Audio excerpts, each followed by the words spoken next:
పూజ కూడా ఆయన పుట్టినరోజు ఈరోజు పుట్టినరోజు నాడు గురుదేవులకి వ్యాస పూజ చేస్తామనమాట. సో, అది కూడా జరుగుతుంది.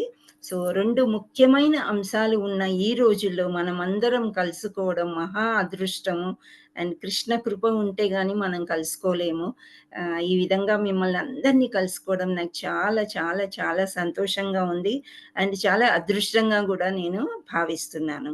సో, ఈరోజు మనము తెలుసుకోవాలంటే గీత గురించి ఫస్ట్ మనం ప్రార్థన చేద్దాము. సో, లెట్ అస్ ప్రే.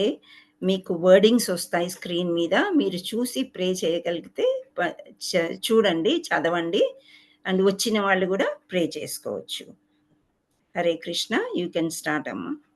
ఓం అజ్ఞానతిమిరాంధస్య జ్ఞానాంజనాశలాకయా చక్షురున్మీలితం येन తస్మై శ్రీగురవే నమః. శ్రీచైతన్యమనోభీష్టం స్థాపితం येन భూతలే స్వయం రూపः కదా మహ్యం దదాతి స్వపదాంతికం. వందేహం శ్రీగురో శ్రీయుతపదకమలం శ్రీగురుం వైష్ణవాంచ శ్రీరూపం సాగ్రజాతం సగణ రఘునాథాన్వితం తం సజీవం సాద్వైతం సావధూతం పరిజన సహితం కృష్ణ చైతన్య దేవం శ్రీరాధా కృష్ణ పాదాన్ సగణ లలితా శ్రీ విశాఖాన్వితాంచ నమో ఓం విష్ణుపాదాయ కృష్ణ ప్రేష్టాయ భూతలే శ్రీమతే భక్తి వేదాంత స్వామి ఇతి నామినే. నమస్తే సారస్వతే దేవి గౌరవాణి ప్రచారిణే నిర్విశేష శూన్యవాది పాశ్చాత్య దేశతారిణే. నమో మహావదన్యాయ కృష్ణ ప్రేమ ప్రదాయతే కృష్ణాయ కృష్ణ చైతన్య నామ్నే గౌరత్విషే నమః. హే కృష్ణ కరుణా సింధో దీనబంధో జగత్పతే గోపేశ గోపికా కాంత రాధా కాంత నమస్తుతే.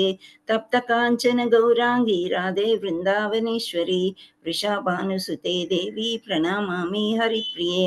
వాంఛాకల్పతరుభ్యస్య కృపా సింధుభ్య ఏవ చ పతితానాం పావనేభ్యో వైష్ణవేభ్యో నమో నమః.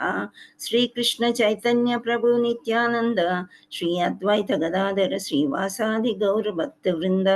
హరే కృష్ణ కృష్ణ కృష్ణ హరే హరే హరే రామ రామ రామ హరే హరే. ముఖం కరోతి వాచాలం పంగుం లంఘాయతే గిరిమిత్కృపాతమహం వందే శ్రీగురుం దీనతారిణం పరమానందమాధవం Sri Chaitanya ఈశ్వరం.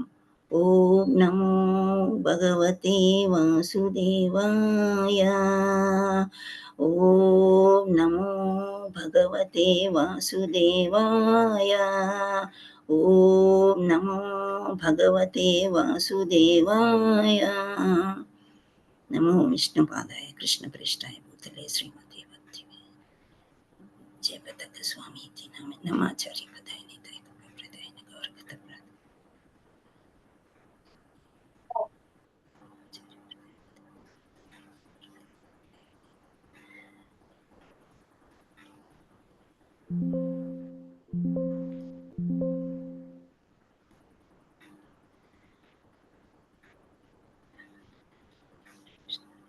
Shri Radhe Radhe. Hare Krishna.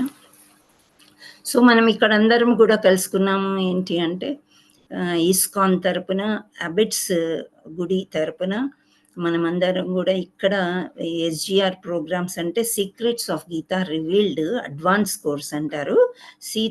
SGR 6 days course కూడా ఒకటి ఉంటుంది. అంటే ఒక సీక్రెట్లు అనమాట. అంటే గుహ్యంగా ఉండేవి కృష్ణుడు అర్జునుడికైతే ఏదైతే చెప్పాడో అది మనం చదవబోతున్నాము, నేర్చుకోబోతున్నాం అన్నమాట.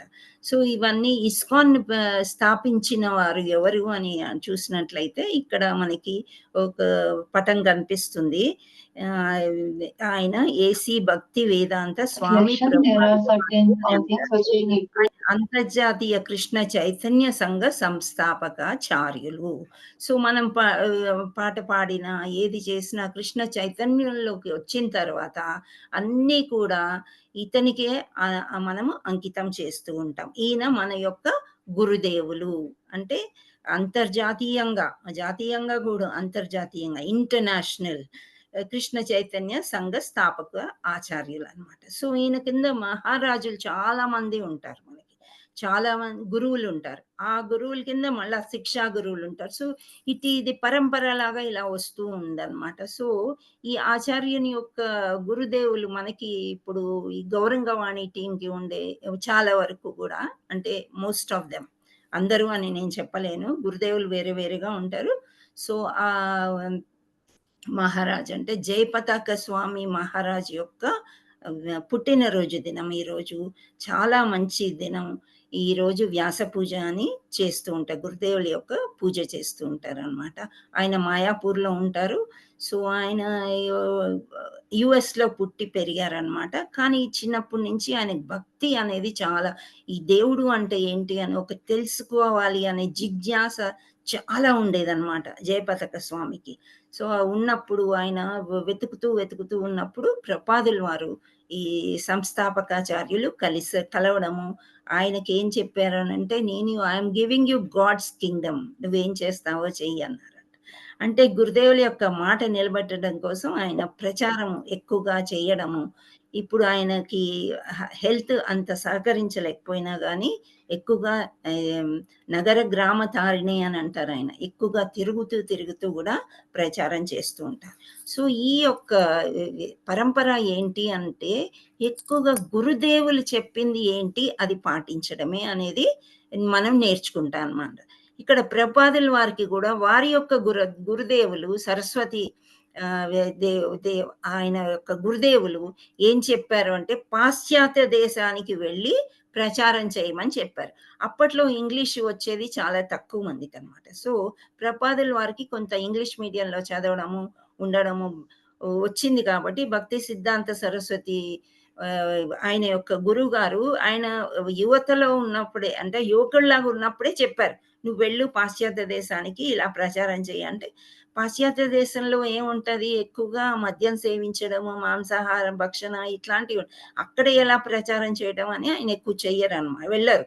కానీ ఆయనకి ఒక వయసు వచ్చిన తర్వాత మహాభక్తుడు, కృష్ణ భక్తుడు. సరే గురుదేవులు చెప్పింది నేను చెయ్యాలి అనేది ఇక్కడ మీరు బొమ్మలు చూసినట్లయితే కొన్ని పటాలు కనిపిస్తున్నాయి.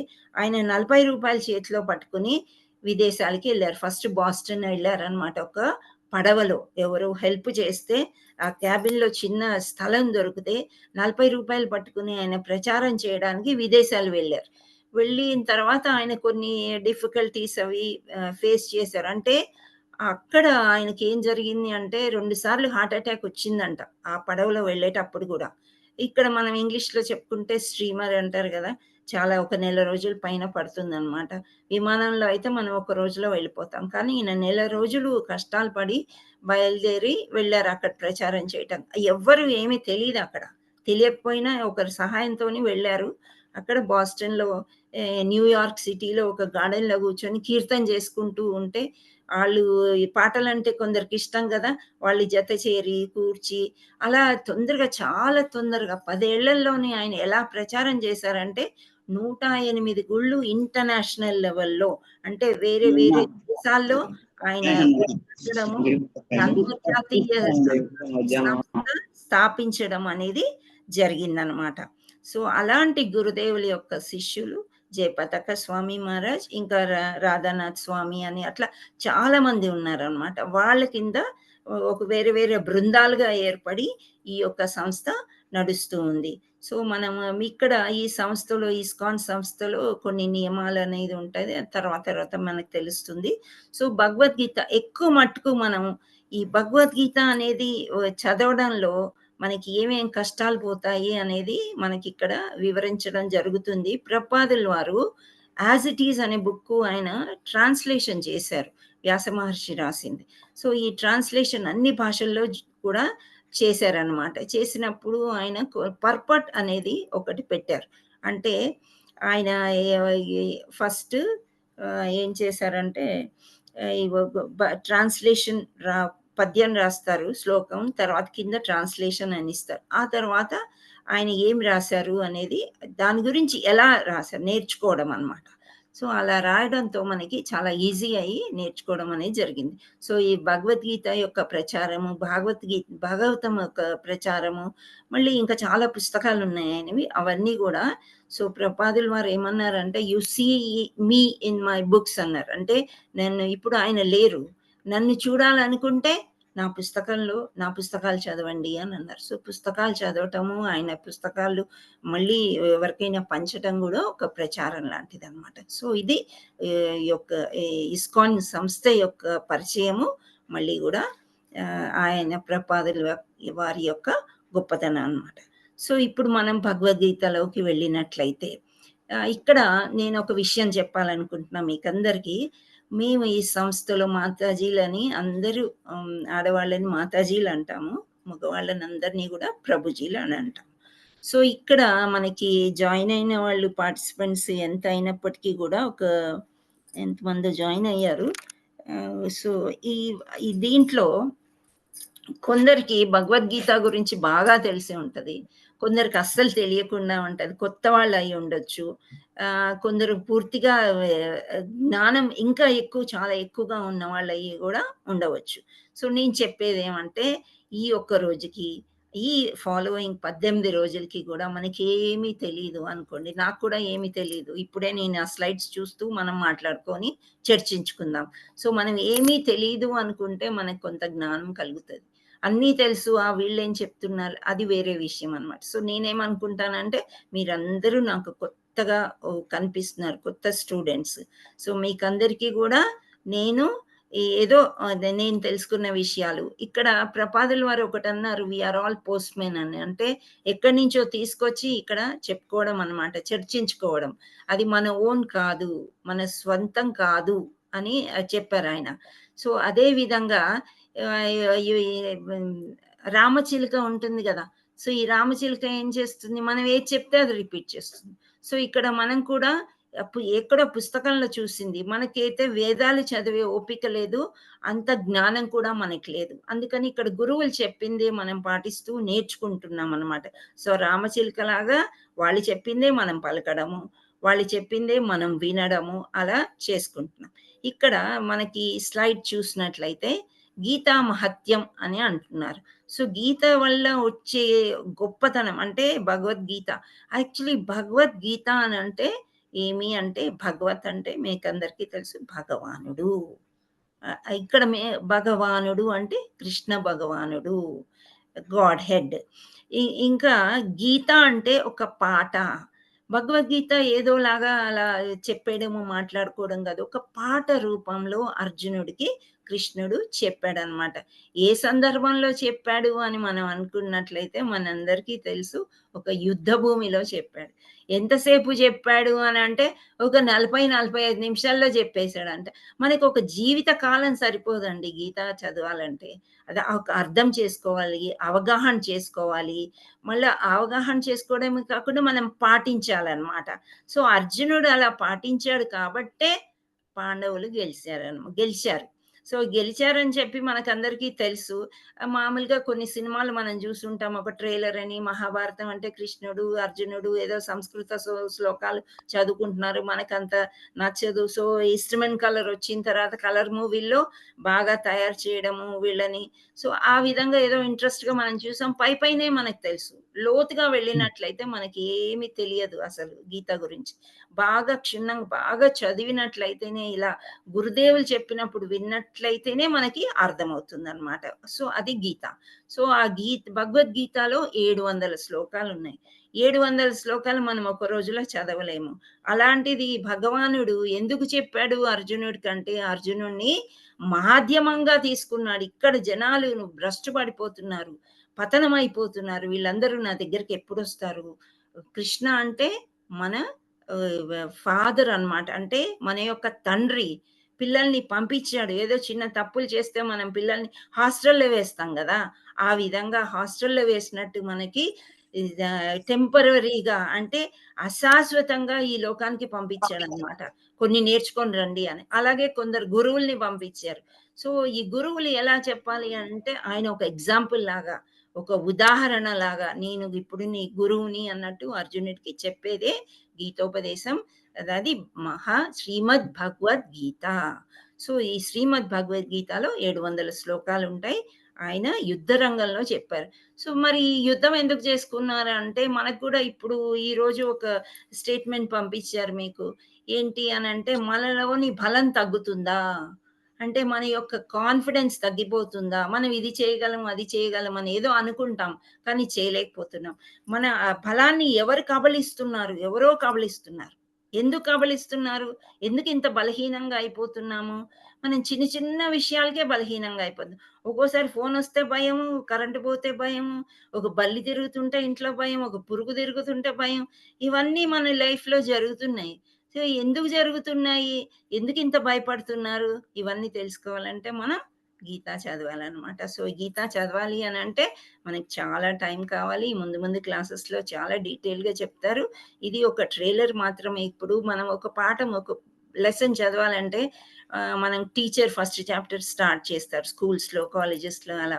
సో, ఆ హెడ్డింగ్ రాసేసి విషయ సూచిక అనేది ఒకటొస్తది పుస్తకంలో. అది సామాన్యంగా మనం చదవం. సో, ఈ రోజు నుంచి మనం చదివేది 18 రోజులు గూడా విషయ సూచికలాగా చాప్టర్ 1లో ఏముంది, చాప్టర్ 2లో ఏముంది, అలా 18 చాప్టర్‌లున్నాయన్నమాట ఇక్కడ. సో, ఈ 18 చాప్టర్స్‌లోని శ్లోకాలన్నీ కలిపితే గూడా 700 ఉంటాయి. సో, ఆ 700 శ్లోకాల్లో ఏం మాట్లాడుకున్నారు అర్జున, ఇంకా కృష్ణుడు. ఆ తర్వాత మధ్యలో ధృతరాష్ట్రుడుంటాడు, సంజయ గూడా వస్తూ ఉంటారు. వీళ్ళందరూ ఎవరు అనేది మనం స్లైడ్ బై స్లైడ్ వచ్చేటప్పుడు మనము చదువుకుందాం, నేర్చుకుందాం. సో, ఇప్పుడు మీ అందరికీ నా నమస్కారాలు, పాదాభివందనాలు. And I would like to express my gratitude. అంటే నేను ఫస్ట్ థాంక్స్ చెప్తూ స్టార్ట్ చేద్దామని నాకనిపిస్తుంది. మా గ్రూప్‌లో మా గురువులు ఇటువంటి అవకాశం ఇచ్చిన వాళ్ళకి, అండ్ మా శిక్షా గురువులందరూ గూడా మమ్మల్ని బాగా ట్రైన్ చేస్తారు. ఇలా చెప్పాలి, అలా చెప్పాలి అని చెప్పేసి. ఇవన్నీ గూడా మీ స్లైడ్స్ మీ ముందుకు రావాలంటే కూడా మాకొక కోఆర్డినేషన్ టీమ్ ఉంటుంది. సో, వాళ్ళందరికీ కూడా ప్రతి ఒక్కరికి పేరు పేరున వందనాలు చెప్పుకుంటున్నాను. పాదాభివందనాలు. అండ్ మీరందరూ గూడా జాయిన్ అయినందుకు నా పాదాభివందనాలు. దండవత్ ప్రణామ్ టు ఎవ్రీవన్. నా కోఆర్డినేటర్ వచ్చేసి చందన. ఆవిడ నాకు తెలిసి ఒక వారం రోజుల నుంచి చాలా కష్టపడుతుంది. నాకు స్లైడ్స్ టైంకి అందించడానికి. ఫస్ట్ డే గాబట్టి ఆమె ఫస్ట్ టైమ్ ఉన్నారు. సో, ఈ కొంచెం టెన్షన్ తనకి కానీ, మాకు కానీ ఉంటది. మీరేమన్నా అక్కడక్కడ మీకేమన్నా లోటుపాట్లు కనిపిస్తే మనం పాఠమంతా అయిపోయిన తర్వాత వి విల్ డిస్కస్. ఈవిడ చందన. తను వీడియో ఆన్ చేశారు చూడండి. హాయ్ చందన. దండవత్ ప్రణామ్. హరే కృష్ణ. సో, ఇక్కడ సమీక్ష, ఇక్కడ మనకి ఏం చదువుకుంటాం ఫస్టు అనేది వస్తుంది. దానికంటే ముందు నేను చెప్పేదేంటంటే, ఇవన్నీ కూడా ఇంట్రడక్షన్స్ అనమాట. ఏమీ లేకుండా ధృతరాష్ట్రుడు, దుర్యోధనుడు అనుకుంటూ మనం వెళ్ళిపోతే, మనకి పెద్దగా ఏం అర్థం అవ్వదు. సో, అందుకనే మనము ముందు ఒక ఇంట్రడక్షన్ లాగా నేను చెప్తున్నాను. సో, ఇవన్నీ గూడా గీత మనకి సో, ఇప్పుడు చందన నేనడిగినప్పుడు వేయమ్మా స్లైడు. హరే కృష్ణ. నాకిప్పుడు గీతా మహత్యం స్లైడ్ వేయమ్మా. ఫస్ట్ శ్లోక. ఓకే. సో, ఇక్కడ మనకి గీతా మహత్వం అనేది మనకి చెప్పి ఉన్నారు. ఏంటి అంటే ఇక్కడ సర్వోపనిషత్తులు సారమైన భగవద్గీత గోవు కాగా గోపాలునిగా ప్రసిద్ధిగాంచిన శ్రీకృష్ణ భగవానుడు ఆ గోవు నుండి క్షీరంను పితుకుతాడు. సో, ఇలా వర్ణిస్తున్నారనమాట శంకరాచార్యులు గీతామాత్యంలో 8 శ్లోకాలు చెప్పారు. సో, ఇక్కడ ముఖ్యమైనవి 2 తీసుకున్నారనమాట. సర్వోపనిషదో గావో దోగ్ధా గోపాలనందనః పార్థో వశ్చః సుతీక్ష్ణో భోక్తా దుగ్ధం గీతామృతం మహత్. సో, ఇక్కడ సర్వోపనిషత్తులు సారమైన అంటే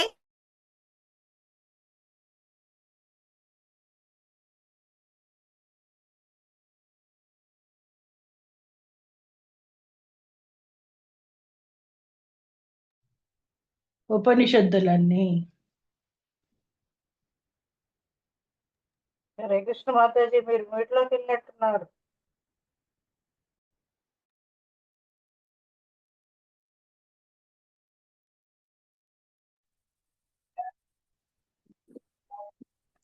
కృష్ణ మాతాజీ 1 minute నేను ఒకసారి మాతాజీ సిగ్నల్ కొంచెం కట్టండి.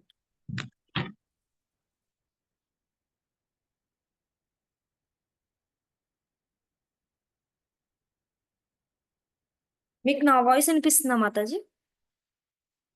ఎస్ మాతాజీ. ఓకే, ఒకసారి నేను వినిపిస్తుంది మాతాజీ. Okay 1 minute Mataji.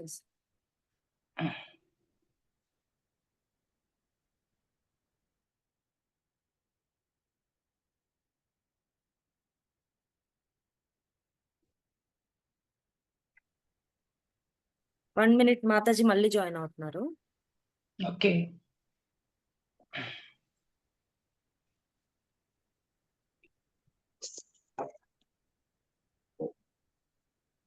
హరే కృష్ణ మాతాజీస్ అండ్ ప్రభుజీస్. ఎక్స్క్యూజ్ మీ, కరెంట్ పోయింది. I join in my mobile. So ఇక్కడ మనకి ఈ విధంగా చెప్తున్నారు అనమాట. గీతా మహత్వం అనేది ఏంటి అంటే, ఇక్కడ పానం చేయువారై ఉన్నారు అంటే అమృతమైన భగవద్గీత క్షీరంను మనం తాగుతున్నాము అని అర్థం అనమాట. So let us go to the next slide. చందన, హరే కృష్ణ.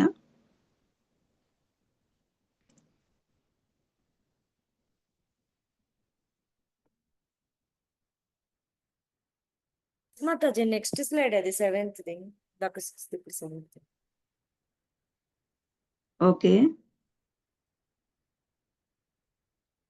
ఒకే ఒక పవిత్ర గ్రంథము అవసరం. అది శ్రీకృష్ణ భగవానుచే స్వయంగా ఉపదేశితమైన భగవద్గీత. ఒకే ఒక ఆరాధించే ప్రభువు శ్రీకృష్ణ భగవానుడు. ఒకే ఒక మంత్రం ఆయన పవిత్ర నామములు. మరియు ఒక విధి పరమ ఆరాధించే భగవంతుడు శ్రీకృష్ణుడు. భక్తి సేవ అని చెప్తున్నారు అన్నమాట. ఇక్కడ ఏకం శాస్త్రం దేవకీ పుత్ర గీతం, ఏకో దేవో దేవకీ పుత్ర ఏవ, ఏకో మంత్రస్య నామాని యాని, కర్మాప్యేక్యం తస్య దేవస్య సేవా. ఇలా చెప్తున్నారు అనమాట. ఒక పవిత్ర గ్రంథం ఒకటి మనకి అవసరం ఉంటుంది ప్రతిసారి కూడా. అంటే ఇంతకు ముందు నేను ఒక ఉదాహరణ చెప్పాను కదా, ఒక పురుగును చూసినా, ఒక దేన్ని చూసినా, ఒక ఫోన్, ఇలాంటి భయాలన్నీ మనకు ఉంటున్నాయి. ఒక కాన్ఫిడెన్స్ అనేది మనకి, ఆత్మస్థైర్యం లేదు కాబట్టి మనకి ఈ విధంగా అవసరం ఉంటుంది. సో ఒక శాస్త్రం మనకి సరిపోతుంది. ఏంటి అంటే అది భగవద్గీత అని చెప్తున్నారు అనమాట. ఏకో దేవో దేవకీ పుత్ర ఏవా అంటే ఒక దేవుడు సరిపోతాడు మనకి. ఎందుకు అని అంటే అందరు దేవుళ్ళు ఆయన నుంచి వచ్చిన వారే కాబట్టి మనకి ఒక దేవుడు సరిపోతాడు అని చెప్తున్నారు అన్నమాట ఇక్కడ. సో ఇక్కడ ఇంకోటి ఏకో మంత్రస్య, ఒక మంత్రం సరిపోతుంది. అది ఏమి అని అంటే హరే కృష్ణ కృష్ణ కృష్ణ హరే హరే, హరే రామ రామ రామ హరే హరే అని. సో ఈ మంత్రాన్ని మనము చెప్పుకోవడం. ఇది కలియుగంలో మనం యజ్ఞాలు, యాగాలు, ఎక్కువ పుస్తక పఠనం కానీ ఇవన్నీ కూడా మనం ఎక్కువ చేయలేం. సో మనకు ఒక మంత్రం ఇచ్చారు, ఆ మంత్రాన్ని చేసుకోండి అమ్మా. మీకు సమయం దొరికినప్పుడల్లా మంత్రం చేసుకుంటే ఈ పవిత్ర నామము అది ఏంటి అంటే కృష్ణుడి యొక్క సేవ చేసినట్లే. సో ఇక్కడ పరమ ఆరాధించే భగవంతుడు శ్రీకృష్ణుడు, భక్తి సేవ చేసుకోండి అని ఇక్కడ గీతా మహత్యం శ్లోకం 7లో చెప్తున్నారు అనమాట. నెక్స్ట్ అమ్మా, హరే కృష్ణ. సో మనం ఇలా చెప్పుకున్న తర్వాత let us go to the Kurukshetra యుద్ధానికి వెళ్దాం. మనం ఇక్కడ ఒక సినిమా లాగా వెళ్తున్నాం అనమాట. అంటే ఇప్పుడు మనం ఈ యుద్ధం ఎందుకు జరిగింది అని అంటే చిన్న విషయం అండి. మామూలుగా మనకి తల్లిదండ్రులు లేనప్పుడు ఈ అన్నదమ్ములు చిన్న విషయాలకి పోట్లాడుకుని ఇది నాది అది. తల్లిదండ్రులు ఉన్నన్ని రోజులు కొంత మర్యాదగా ఉండడము కుటుంబంలో, అలా వాళ్ళు లేనప్పుడు లేకపోతే వాళ్ళు ఉండగా కూడా కొన్నిసార్లు చిన్న విషయాలకి పోట్లాడుకుంటారు అన్నదమ్ములు. ఈ పోట్లాటలో ఎవరు గెలుస్తారు ఏంటి అనేది కోర్టులు కూడా ఎక్కే అవకాశాలు ఉన్నాయి. ఆ చిన్న విషయానికి ఎందుకు పోట్లాడుకుంటారు? ఈ భగవద్గీత చదవండి అనేది జ్ఞానమే మనము ఈరోజు మొదలు పెట్టుకుంటున్నాం అన్నమాట. సో అలా మనం ఏదైనా చెయ్యాలి అనుకున్నప్పుడు ఒక చిన్న డౌట్ వస్తుంది. ఒక పరీక్ష రాయాలనుకోండి, పరీక్ష రాయాలనుకుంటే మనకి పాస్ అవుతామో ఫెయిల్ అవుతామో అనే ఒక డౌట్. చదువుకున్నామా లేదా, నేను చదువుకున్న క్వశ్చన్స్ వచ్చాయా లేదా, ఇది కూడా ఒక డౌట్. సో ఈ విధంగా ఇలా రకరకాలుగా డౌట్లు ఉంటాయి. సో అందుకని ఇక్కడ మా ప్రభువులు ఏం చేశారంటే డౌట్ అనేది ఒక యాక్రోనిమా తీసుకున్నారనమాట. చిన్న అన్నదమ్ముల యొక్క పోట్లాట. మొన్న ఒక గురు మహారాజ్ గురించి నేను చదివాను యూట్యూబ్ లో. ఆయన కమాండర్ ఇన్ చీఫ్ విదేశాల్లో, అది కూడా ఈ గల్ఫ్ కంట్రీస్ లో అన్నమాట. సో ఆయనకి భగవద్గీత ఏమంటూ ఇచ్చారంటే ఇది సోల్జర్స్ చదవవలసిన పుస్తకం అని ఇచ్చారంట. సో ఈ సోల్జర్స్ అంటే నేను సోల్జరే కదా, నేను యుద్ధం చేస్తున్నా కదా మన దేశం కొరకు, సరే చదువుదామని ఆయన గుణించు భగవద్గీత స్టార్టింగ్ లో గురువు లేకుండా మనం చదవలేమండి. నేను కూడా భగవద్గీత నాకు ఎవరో చాలా కాలం కిందట ఇచ్చారు. ఈ తామస గుణము, రజస్, ఇవన్నీ గుణాలు ఏంటి, త్రిగుణాలు అంటే ఏంటో తెలియదు అసలు. చదువుతుంటే ఏదో సంస్కృత వేరే భాష చదివింది. ఆయన కూడా ధర్మక్షేత్రి అంటే ఏంటో తెలియదు, ధర్మక్షేత్రి దా అనుకుంటే ఎలాగా ఇప్పుడు పెద్ద గురు మహారాజ్ అయిపోయారనమాట. పుస్తకం చదివి అన్ని కూడా వదిలేసుకుని సన్యాసి అంటే దాంట్లో కలిసిపోయి ఆయన సన్యాస దీక్ష తీసుకున్నారు. ఇక్కడ మనం ఈ విషయం చెప్పినప్పుడు మీరు గాబరా పడకూడదు, సన్యాసం తీసుకోవాలా అంటే అవసరం లేదు. అర్జునుడు సన్యాసం తీసుకోలేదు, గృహస్థాల ఉన్నారు. కృష్ణుడు గృహస్థాల ఉన్నారు. అందరు పాండవులు కూడా గృహస్థాల ఉన్నారు. వాళ్ళకి భార్య పిల్లలు ఉన్నారు, మనుమలు మనవరాళ్ళు, ఆస్తులు ఇవన్నీ ఉన్నాయి. సో అలా ఉండాలి అని ఏం లేదు, కానీ కొందరు తీసుకుంటారు. వాళ్ళకి ఈ జన్మ వాళ్ళు గురువులాగా ఉండాలని కృష్ణుడు డిసైడ్ చేసినాక మనం ఎవరం ఏమి చేయలేము. సో అలా తీసుకున్న వాళ్ళు ఉన్నారు. నేను చెప్పేది ఏమంటే సైన్యంలో ఉండే వాళ్ళు కూడా ఆ విధంగా జాయిన్ అవుతారు అని చెప్పేసి. సో ఆ సైన్యం గురించి తెలుసుకోవడం అన్నమాట. సో ఇక్కడ మనము లెటర్స్ గో టు సమీక్ష. డౌట్ అనేది మనం చదువుకోవాలి. చందన, ఎస్.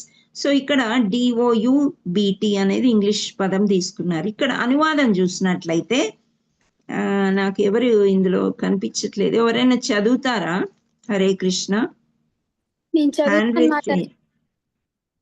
కృష్ణ కృప, ఎవరు పేరేంటమ్మా? కృష్ణ రూప. ఓకే, చదవమ్మా. ధృతరాష్ట్రుడు మరియు దుర్యోధనుడు. ఎస్. శకునములు, ఆబ్వియస్ రిజల్ట్స్. ఓకే. అనిశ్చితము, అన్సర్టైనిటీ. ఓకే. దిగ్భ్రమము, బివైల్డర్మెంట్. సారీ, మలుపు, turning point. Okay, thank you Mataji. Hare Krishna. So ఇక్కడ మనము డౌట్ అంటే ఫస్ట్ ధృతరాష్ట్రుడు అండ్ దుర్యోధనుడు అని అన్నాం. So let us go to the next slide. ధృతరాష్ట్రుడు ఎవరు ఏంటి అనేది ఇక్కడ మనం చూసుకున్నట్లయితే ఫస్ట్ శ్లోకాలో ఏం చెప్తున్నారంటే ధృతరాష్ట్ర ఉవాచ. సో ధృతరాష్ట్రుడు కౌరవులకి పాండవులకి తాత. సో ఆయన ఇక్కడ ఏం చెప్తున్నాడు అని అంటే ఈ శ్లోకంలో 700 శ్లోకాలలో ఒకటే ఒక శ్లోకం ఉంటుంది. ఆ ఫస్ట్ శ్లోకాన్ని ధృతరాష్ట్రుడు అన్నాడు. ఏమన్నాడు అంటే ధర్మక్షేత్రే కురుక్షేత్రే సమవేతాయుయుశ్చవః మామకాః పాండవాశ్చైవ కిమకుర్వత సంజయ. ఇక్కడ ధృతరాష్ట్రుడు ఏమంటున్నాడు? ఎవరైనా సమ్మరీ చదవండి అమ్మా. హరే కృష్ణ. పేరు కృష్ణకుమారి మాతాజీ. కృష్ణకుమారి, చదవండి అమ్మా. ధృతరాష్ట్రుడు ఇట్లు పలికెను, ఓ సంజయ, ధర్మక్షేత్రమును కురుక్షేత్రమునందును నా తనయులు మరియు పాండురాజు తనయులు యుద్ధము చేయ గోరువారై సమకూడిన పిమ్మట ఏమి చేసిరి. Okay, thank you Mataji. Hare Krishna. ఇక్కడ చూసారా, ఇక్కడ మనము ధృతరాష్ట్రుడు గురించి దుర్యోధను గురించి తెలుసుకోవడానికి ట్రై చేస్తున్నాం మనం. ధృతరాష్ట్రుడు ఏమంటున్నాడు? ఇలా అంటున్నాడు, ఓ సంజయ. సంజయ ఎవరు అని అంటే ఆయన వాళ్ళ యొక్క మంత్రి అన్నమాట. సో ఆ మంత్రికి ఒక వరం ఉంది. ఏం వరం అని అంటే ఇప్పుడు మనం ఇంట్లో కూర్చొని జూమ్ క్లాసెస్ చేసుకుంటున్నాం. అంటే టీవీలో కానీ ల్యాప్టాప్ లో కానీ ఫోన్లో కానీ మనం మాట్లాడుకోగలుగుతున్నాం మనం కలుసుకోకుండా. అదే విధంగా అప్పట్లో టీవీ లేకపోయినా కొందరికి కొన్ని వరాలు ఉండేవి అన్నమాట. ధృతరాష్ట్రుడు గుడ్డివాడు, కళ్ళు లేదనమాట. అందుచేతనే వాళ్ళ తమ్ముడైన పాండురాజుకి రాజ్యం ఇవ్వాల్సి వచ్చిందనమాట. సో ఆయన కొడుకు ఈ దుర్యోధనుడు. నేను ఇందాక తాత అని చెప్పాను, భీష్ముడు తాత అవుతాడు. ఐఎమ్ సారీ అండి. సో ఇక్కడ ధృతరాష్ట్రుడు యొక్క పుత్రుడు దుర్యోధనుడు, వాళ్ళ యొక్క తమ్ముడు పుత్రులేమో పాండవులు అనమాట. సో యాక్చువల్లీ కౌరవ వంశానికి చెందిన వాళ్ళు వీళ్ళు. కౌరవ వంశానికి చెందిన వాళ్ళైతే అందరూ కూడా ఒకే వంశంలో ఉండాలి, కానీ వాళ్ళు అందరూ కూడా కౌరవులు అయి ఉండాలి. కానీ ఇక్కడ వేరు చేసి మాట్లాడుతున్నాడు. అంటే ఇక్కడ మనకు తెలుస్తుంది ఏంటంటే ఆయన కళ్ళుతోని గుడ్డివాడు కాదు, ఆయన మనస్సుతోని కూడా గుడ్డివాడు అని తెలిసిపోతుంది. అంటే అక్కడ రాజ్య ఆకాంక్ష ఎక్కువ ఉందన్నమాట. ఆ సింహాసనాన్ని ఆయన ఏ విధంగా కావాలి అనేది ఆయన, అది తప్ప వేరే, అందుచేత ఇలా ఆయన వేరు చేసి మాట్లాడుతున్నాడు అన్నమాట. సో ఇక్కడ ఆయన సంజయ్ అని అడుగుతున్నాడు. ఏంటి అంటే ఇక్కడ వాళ్ళు ప్యాలెస్ లో అంటే రాజదర్బార్లో కూర్చుని ఉండగానే, అసెంబ్లీలో కూర్చుని ఆయన చూస్తున్నాడు అన్నమాట. ఎవరు? సంజయ. యుద్ధ భూమిలో ఏం జరుగుతుంది చూస్తూ చూస్తూ చూస్తూ ఈయనకి ఎక్స్ప్లెయిన్ చేస్తాడు. ఎవరికి? ధృతరాష్ట్రునికి చెప్తూ ఉంటాడు ఏం జరుగుతుంది అనేది. ఆ యొక్క వరం ఆయనకి ఉంది. వ్యాస మహర్షులు ఆయనకు ఆ వరం ఇస్తారనమాట, చూసి చెప్పచ్చు అని చెప్పేసి. సో అందుచేత ఈయన ధృతరాష్ట్రుడు సంజయాని అడుగుతున్నాడు, పాండవులు కౌరవులు కలిసి యుద్ధానికి సన్నాహం అయ్యారు కదా, అప్పుడు వాళ్ళు ఏం చేస్తున్నారు అని అడుగుతున్నాడు. ఏమి చేస్తున్నారు అని అంటే అప్పుడు సంజయుడు ఏం పలుకుతాడో మనం చూద్దాం. ఇక్కడ ఈయన యొక్క మనస్తత్వం ఏంటంటే ఆయన యొక్క తమ్ముడు పుత్రుల్ని, పాండవుల్ని, పాండురాజు ఆయన యొక్క తమ్ముడు, వాళ్ళని వేరు చేసి పాండవులు అని మాట్లాడుతున్నాడు అని అంటే ఆ రాజ్యం మాకే రావాలి, నా పుత్రుడికే ఉండాలి అని ఒక దుర్బుద్ధి మనకి కనిపిస్తుంది అన్నమాట. సో అది ధృతరాష్ట్రుడి యొక్క బుద్ధి మనం ఇక్కడ తెలుసుకుంటాం. ఇంకా లోనికి వెళ్ళినట్లయితే ధర్మక్షేత్రే కురుక్షేత్రే అన్నాడు. సో ఈ కురుక్షేత్రం అనేది ఆ యొక్క ఊరి పేరు, బికాస్ కౌరవులు పరిపాలిస్తున్నారు కాబట్టి. ధర్మక్షేత్రం అని ఎందుకు అన్నారు? క్షేత్రం అంటే ఒక ప్లేస్ అన్నమాట, ఒక స్థలం. ధర్మాన్ని నిలబెట్టారంట. ఎవరు అని అంటే దేవతలందరూ వచ్చి కూడా అక్కడ ఒక క్షేత్రాన్ని, మేము భూలోకానికి ఎవరు వచ్చినా మేము పూజ చేసుకునే యోగ్యంగా ఉండాలి అని చెప్పేసి అక్కడ రక్తపాతం ఏమి ఉండదు, ఆ రాజులు కూడా చాలా బాగా రాజ్యాన్ని పరిపాలిస్తారు అనే నమ్మకం ఉండే క్షేత్రము ధర్మక్షేత్రం అన్నమాట. అంటే అక్కడ అంత ధర్మం తప్ప వేరేది ఉండదు. సో ఈ ధర్మక్షేత్రమైన కురుక్షేత్రంలో వీళ్ళందరూ కూడి ఉన్నారు, వీళ్ళిద్దరూ కలిసి ఏం చేస్తున్నారు అని ఆయనకు ఒక డౌట్ వచ్చేసింది అనమాట. ఎందుకు అంటే ఈ ధర్మరాజు యుధిష్ఠరుడు అండ్ వీళ్ళందరూ పాండవులు ఉన్నారు కదా, అర్జునుడు, భీముడు, నకులు, సహదేవుడు, వీళ్ళందరూ ధర్మాన్నే పాలిస్తూ ధర్మంగా ఉన్నారు. వీళ్ళు ఎన్ని చేసినా సరే వాళ్ళు ధర్మంగా ఉన్నారు. ఒకవేళ వాళ్ళే గెలుస్తారేమో, బికాస్ ఇది ధర్మక్షేత్రం కదా, దేవతలు వచ్చి పూజించుకునే క్షేత్రం కదా, మనం ఎన్నో చీటింగ్ చేసాం కదా, అంటే చిన్నప్పుడు భీముని చంపడానికి చూశారు, ఇంకా వేరే వేరే చాలా చేస్తారు. సో ఇవన్నీ దానివల్ల ఆయన మనసులో ఒక డౌట్ అనేది ఆయనకు వస్తుంది అనమాట. అందుకని ఫస్ట్ అడుగుతాడు సంజయ్ని, వీళ్ళిద్దరు కలిసి ఏం చేస్తున్నారని. Let us go to the next slide. So ఇక్కడ ధృతరాష్ట్రుని మనోస్థితి, దుర్యోధనుని మనోస్థితి అని రెండు రకాలుగా మనకి వివరిస్తున్నారు. నెక్స్ట్ అమ్మా. ఇక్కడ ధృతరాష్ట్రుని మనోస్థితి ఇప్పుడు నేను ఇంతకు ముందు చెప్పాను కదా, సంశయాత్మకము, భయాపూరితము, పక్షపాతము. ఇక్కడ సంశయాత్మక అంటే గెలుస్తారో లేదో, బికాస్ ఇక్కడ ధర్మక్షేత్రంలో ఉన్నారు కాబట్టి ఆయనకి భయం వేస్తుంది అనమాట. భయాపూరితంగా ఉన్నారు, చాలా భయం వేస్తుంది. ఒకవేళ ఇప్పుడు వరకు నేను గుడ్డివాడినైనా ఈ సింహాసనం మీద కూర్చున్నాను, ఎందుకంటే పాండురాజు పిల్లలు చిన్నగా ఉన్నప్పుడే ఆయన చనిపోయారు కాబట్టి ఈయనకే అప్పచెప్పారు, కూర్చుని ఉన్నాడు. ఈ పిల్లలు పెద్దగా అయ్యాక ఎవరు, సో ఆయనకి ఒక దుర్బుద్ధి పుట్టేసింది అనమాట, దుర్యోధనులే సింహాసనం ఎక్కాలి.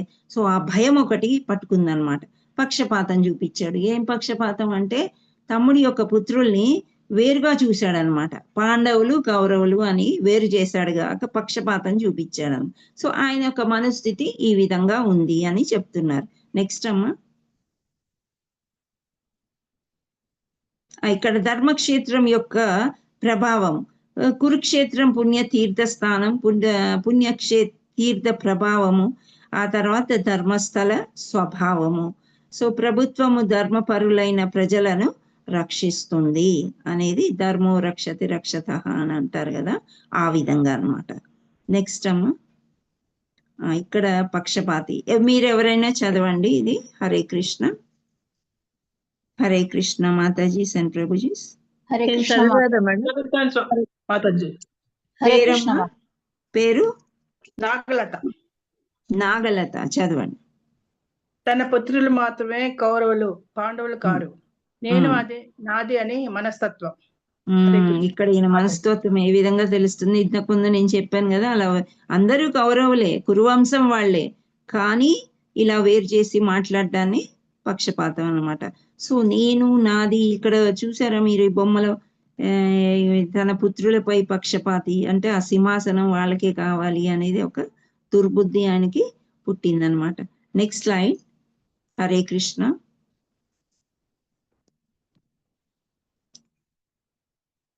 నెక్స్ట్ ఇప్పుడు మనం నెక్స్ట్ వెళ్ళినట్లయితే దుర్యోధని, ఇప్పుడు ధృతరాష్ట్రుడు గురించి ఒక 4 విషయాలు తెలుసుకున్నాం మనము. ఇక్కడ దుర్యోధనుడి చర్యలు, ఆయన ఏమంటున్నారో చూడండి. చతురత, అంతరంగ భయం. హరే కృష్ణ. నెక్స్ట్ అమ్మా.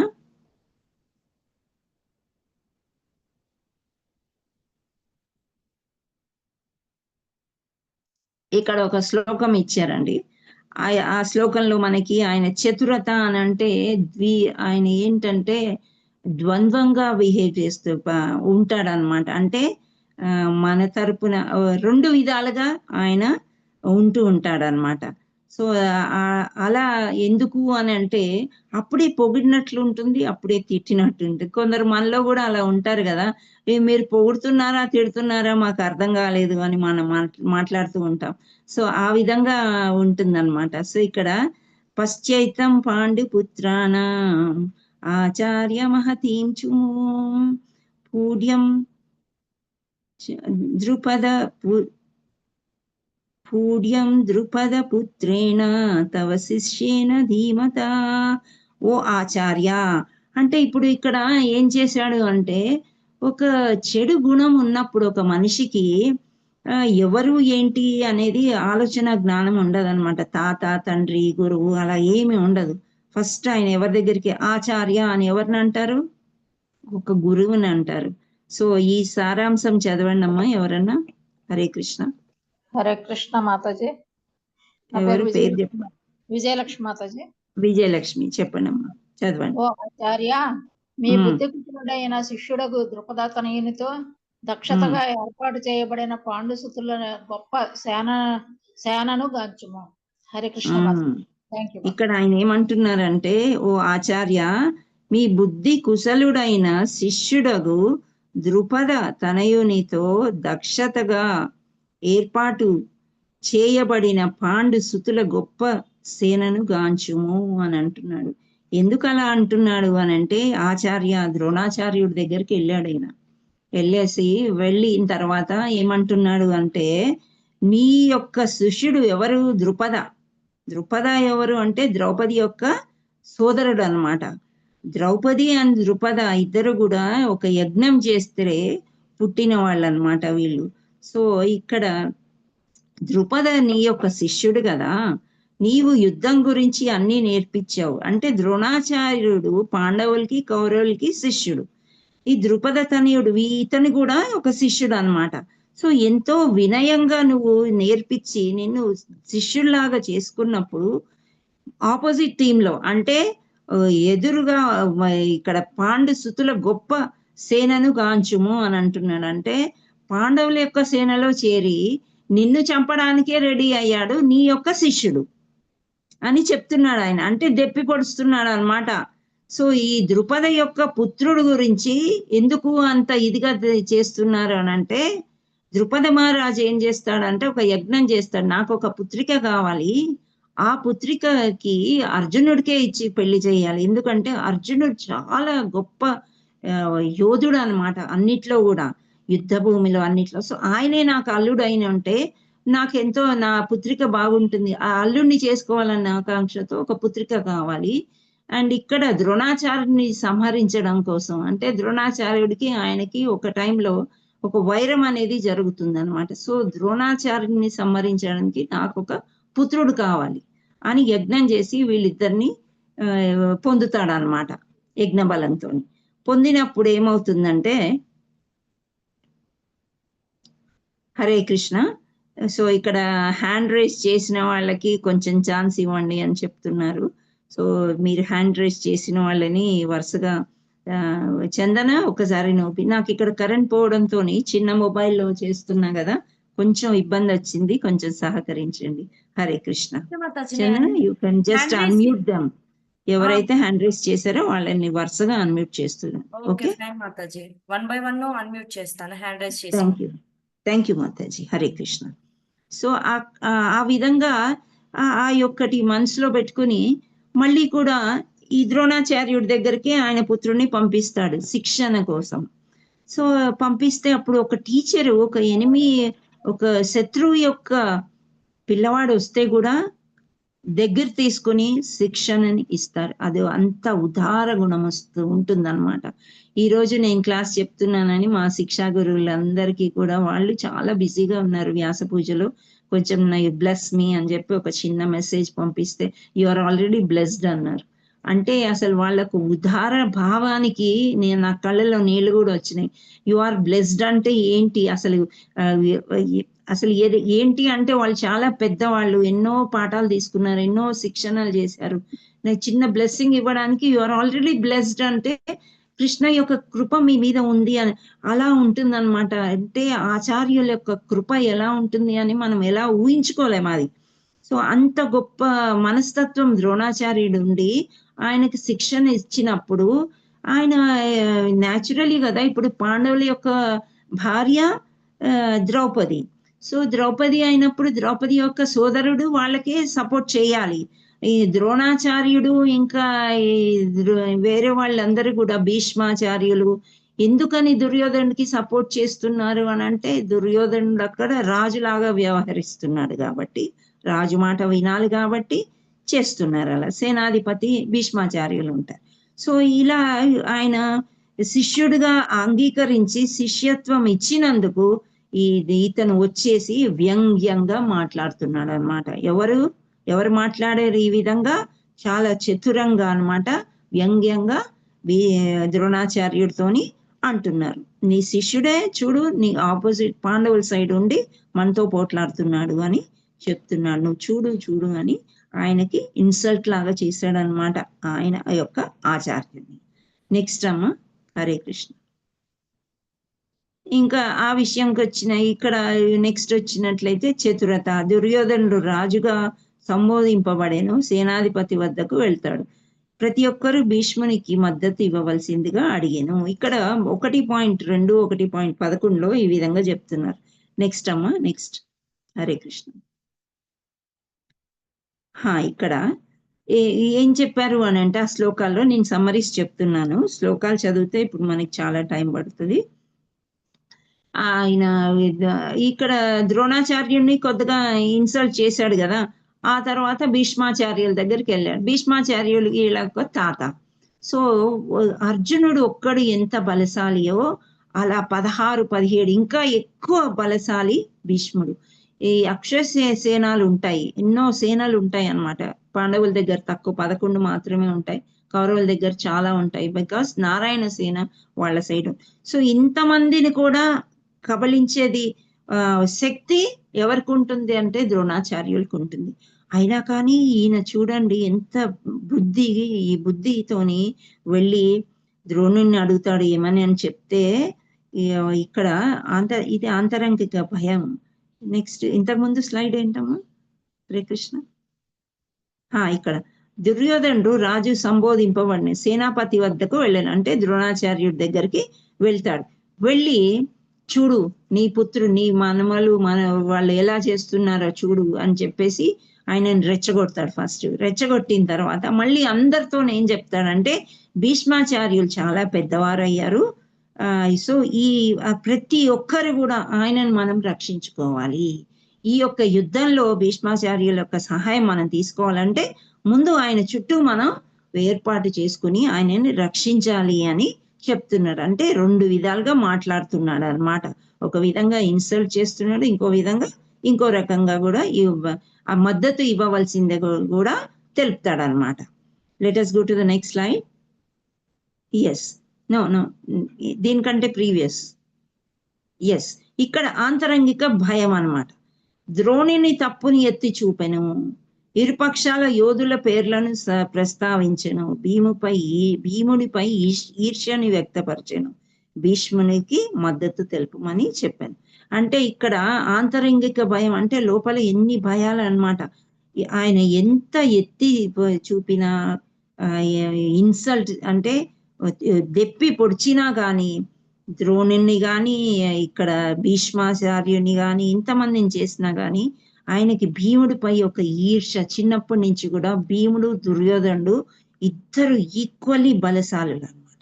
సో చాలా సమంగా ఉండేవారు. అందుకనే దుర్యోధనుడికి ఆయనది పై చేయి ఉండాలని భీముడిపై ఎప్పుడు ఈర్ష ఉండి ఆ భీముడికి ఒక టైంలో ఒక సమయంలో విషం కూడా పెడతారు. కానీ ఆయన నాగలోకం వెళ్ళేసి మంచిగా అమృతం తాగినట్లు ఇంకా ఎక్కువ బలశాలి అయి వస్తూ ఉంటాడు అనమాట. మనం కూడా లైఫ్ లో చూడండి, ఈర్ష ద్వేషాలు ఉన్నట్లయితే ముందుకు వెళ్ళే ఛాన్సే లేదండి. ఈర్షతోని మనం ఏదైనా చెయ్యాలనుకుంటే అది తిరిగి మనకే వస్తుంది. సో ఇక్కడ ఇలా ఈర్ష్యతోని ఆయన ఇలా మాట్లాడి ఆ తర్వాత భీష్ముడికి మళ్ళీ మద్దతు ఇవ్వమని కూడా చెప్పాడు. ఎందుచే ఆయన లోపల ఆంతరంగిక అంటే లోపల చాలా భయం వేస్తుంది. ఎవరికి భయం వేస్తుంది? హరే కృష్ణ. దుర్యోధనుడికి.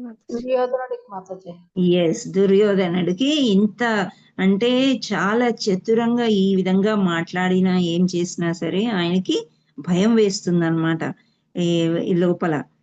ఎందుకంటే వాళ్ళ యొక్క గొప్పతనం ఈయనకి తెలుసు కాబట్టి. నెక్స్ట్ అమ్మ. హరే కృష్ణ. సో డి అయిపోయింది. నెక్స్ట్ ఓకే వచ్చాము. ఇప్పుడు మనము ఆమ్నియస్ రిజల్ట్స్ అంటే శకునములు అని అంటున్నారు అన్నమాట. ఇక్కడ మనము ఎక్కడికైనా వెళ్ళేటప్పుడు ఒక్కోసారి మనం పెద్ద పరీక్షకో ఇంటర్వ్యూకో వెళ్ళినప్పుడు ఎవరైనా శకునం రామ్మా అంటారు. పెద్దలైతే కూతుళ్ళని మంచిగా పిలుస్తారు, చిన్నపిల్లలైతే తల్లి ఎదురొస్తుంది. సో ఆ విధంగా మంచి శకునం అయితే మంచిగా అవుతుంది అని మనము ఒకటి మనకి అలా ఉంది. శకునాలు అంటే ఒక సెంటిమెంట్స్ లాగా అన్నమాట. సో ఇక్కడ విజయ సంకేతాలు బాగా కనిపిస్తున్నాయి అంట. ఎవరికి? పాండవుల సైడ్ అన్నమాట. ఏమిటి ఆ విజయ సంకేతాలు అనేది మనం నెక్స్ట్ స్లైడ్ లో చూస్తాం. ఇక్కడ మనకి కొన్ని బొమ్మలు చూపిస్తున్నారు. లక్ష్మీదేవి, ఆ తర్వాత రథము, శ్వేత రథము, ఇంకా శంకు, ఇలా ఇక్కడ హార్ట్ బద్దలయ్యేది కూడా చూపిస్తున్నారు. ఎవరి హార్ట్ బద్దలవుతుంది అనేది మనం ఇక్కడ ముందుకెళ్ళి తెలుసుకుందాం అన్నమాట. నెక్స్ట్ అమ్మ. హరే కృష్ణ. హరే కృష్ణ మాతాజీస్ అండ్ ప్రభుజీస్. నేను కొద్దిగా ఫాస్ట్ గా వెళ్తున్నానా? ఏమన్నా అర్థమవుతుందా మీకు? హరే కృష్ణ. Thank you Matajis. మాతాజీ అర్థమవుతుంది. అంటే ఈ 18 రోజులు ఉన్నాయి కదా, ముందు రోజు మనకి ఇచ్చిన అవకాశం 1 గంట మాత్రమే. ఆ గంటలో ఇంకో 10 నిమిషాలే మనకి మిగిలింది. సో కొంచెం మనం ట్రైలరే కాబట్టి ఫాస్ట్ గా వెళ్తున్నాము. సినిమా చూడడానికి వచ్చినప్పుడు అప్పుడు డీటెయిల్ గా వెళ్దాం. సో నెక్స్ట్ ఇది సఘోషో ధార్త రాష్ట్రాణ హృదయాని విదారయాత్ నభస్య పృథ్వీం చైవ తుములోభ్యను నాదయాన్ అనే శ్లోకానికి ఇక్కడ అర్థం ఏం చెప్తున్నారంటే, ఆ వివిధ శంఖముల ధ్వని అతి భీకరమయ్యను, భూమి ఆకాశములు రెండింటికి కనిపించు అది ధృతరాష్ట్ర తనయుల హృదయములను బద్దలు చేసెను. ఇది భగవద్గీత అని చెప్తున్నారు. ఇక్కడ మనం శకునాలని కొన్ని చూసాం కదా. ఒకటి దాంట్లో స్లైడ్ ఉంటుంది అనుకున్నాను, రాలేదు. సో శకునాల గురించి మనం మాట్లాడుకున్నట్లయితే ఒక పాండవుల సైడ్ కృష్ణుడు ఉన్నాడు. కృష్ణుడు హృదయంలో ఎవరుంటారు? లక్ష్మీదేవి ఉంటుంది. సో ఈ లక్ష్మీదేవి ఎక్కడైతే ఉంటుందో ఇంగ్లీష్ లో మనం చెప్పుకున్న గాడెస్ ఆఫ్ ఫార్చ్యూన్ అంటారు. అంటే ఒక అదృష్ట దేవత. ఈ అదృష్ట దేవతే కృష్ణుడితో ఉన్నట్లయితే అదృష్టం అటే వస్తుందేమో అనేది ఒకటే అనిపిస్తుంది. ఇంకోటి మనకి ఇక్కడ జెండాపై కపిరాజు అని అంటారు. అర్జునుడి యొక్క జెండా మీద హనుమంతుడు ఉంటాడంట. హనుమంతుడు ఉండడం మూలాన అక్కడ మనకి త్రేతాయుగంలో ఏం జరిగింది? రాముడు గెలిచాడు. సో ఆ జెండాపై కపిరాజు ఉన్నప్పుడు తప్పకుండా వాళ్ళే గెలుస్తారు అనేది ఒక శకునం కనిపిస్తుంది అన్నమాట. సో ఇక్కడ ఉదాహరణలు కొన్ని ఇచ్చారు. అదృష్ట దేవత ఒకటి అంటే లక్ష్మీదేవి, లక్ష్మీ పరంగా మనం లక్ష్మీదేవిని పూజించి కృష్ణుడిని పక్కన పెట్టామనుకోండి, అదృష్టం మనకేం కలిసి రాదు. సో కృష్ణుడిని పూజించినప్పుడు అదృష్ట దేవత ఆటోమేటిక్ గా మన వెనకాలకే వస్తుందన్నమాట. సో ఆ విధంగా ఆ శకునాలు. ఆ శ్వేతరథం అనేది కూడా అర్జునుడికి ఒక గిఫ్ట్ లాగా వస్తుందన్నమాట. ఆయన ఎటు కావాలంటే అటు వెళ్ళే అంటే సారథి లాగా కృష్ణుడు ఉన్నప్పటికీ కూడా ఆయనకి ఆ రథం చాలా సహకరిస్తుంది. సో ఆ శ్వేత రథాన్ని చూస్తే కూడా అందరికీ భయం వేస్తుంది. సో ఎప్పుడైతే దుర్యోధనుడు ఇలా వెళ్ళి వీళ్ళిద్దరిని కదిలిచ్చాడు కదా, ద్రోణాచార్యుడికి భీష్మాచార్యుడిని కదిలించి ఇలా పిచ్చి పిచ్చిగా మాట్లాడుతున్నాడు ఆయన, ఇన్సల్ట్ చేయడం ఆ విధంగా మాట్లాడినప్పుడు భీష్మాచార్యుడు ఏం చేశాడంటే ఆయన శంఖాదాన్ని గట్టిగా పూరించాడు అనమాట. పూ అనేది గట్టిగా పూరించేసరికి తర్వాత కౌరవుల సేనలో ఉండే వాళ్ళందరూ శంఖానాదం చేశారు. శంఖానాదం చేసినప్పుడు అప్పుడు ఏమైందంటే ఇక్కడ ఈ పాండవులకి ఏమన్నా భయం వేస్తుందా అంటే అసలు భయం లేదు వాళ్ళకి ఏమీ అవదు. అయితే వాళ్ళ శంఖాలు ఒక్కొక్క శంఖానికి ఒక్కొక్క పేరు ఉంటుందన్నమాట. సో కృష్ణుడు శంఖము, అర్జునుడు శంఖము, తర్వాత భీముడు, నకులుడు, సహదేవుడు, ఈ 6 శంఖాలు ఒకేసారి ఊదేసరికి పెద్ద ధ్వని వచ్చింది. ఒక పెద్ద భూకంపం వచ్చేసింది, ఆకాశం పడిపోతుంది అన్నట్టు. అప్పుడు వీళ్ళ యొక్క హృదయాలన్నీ కూడా బాగా బద్దలయ్యాయి అంట. అంటే కౌరవులకి దాంట్లో ఒకటి భయం వేసిపోయింది అనమాట. ఏమైపోయింది అంటే భూమి ఆకాశాలు ఒక విధంగా ఒకటేసారి కలిసిపోయినాయా, వీళ్ళే గెలిచేశారు, మన యుద్ధం చేయకుండానే వీళ్ళు గెలిచారు అనే ఒక చిన్న భయం కూడా వాళ్ళల్లో ఏర్పడి హృదయం బద్దలైంది అని చెప్తున్నారు అనమాట ఈ శ్లోకంలో. నెక్స్ట్ అమ్మ. హరే కృష్ణ.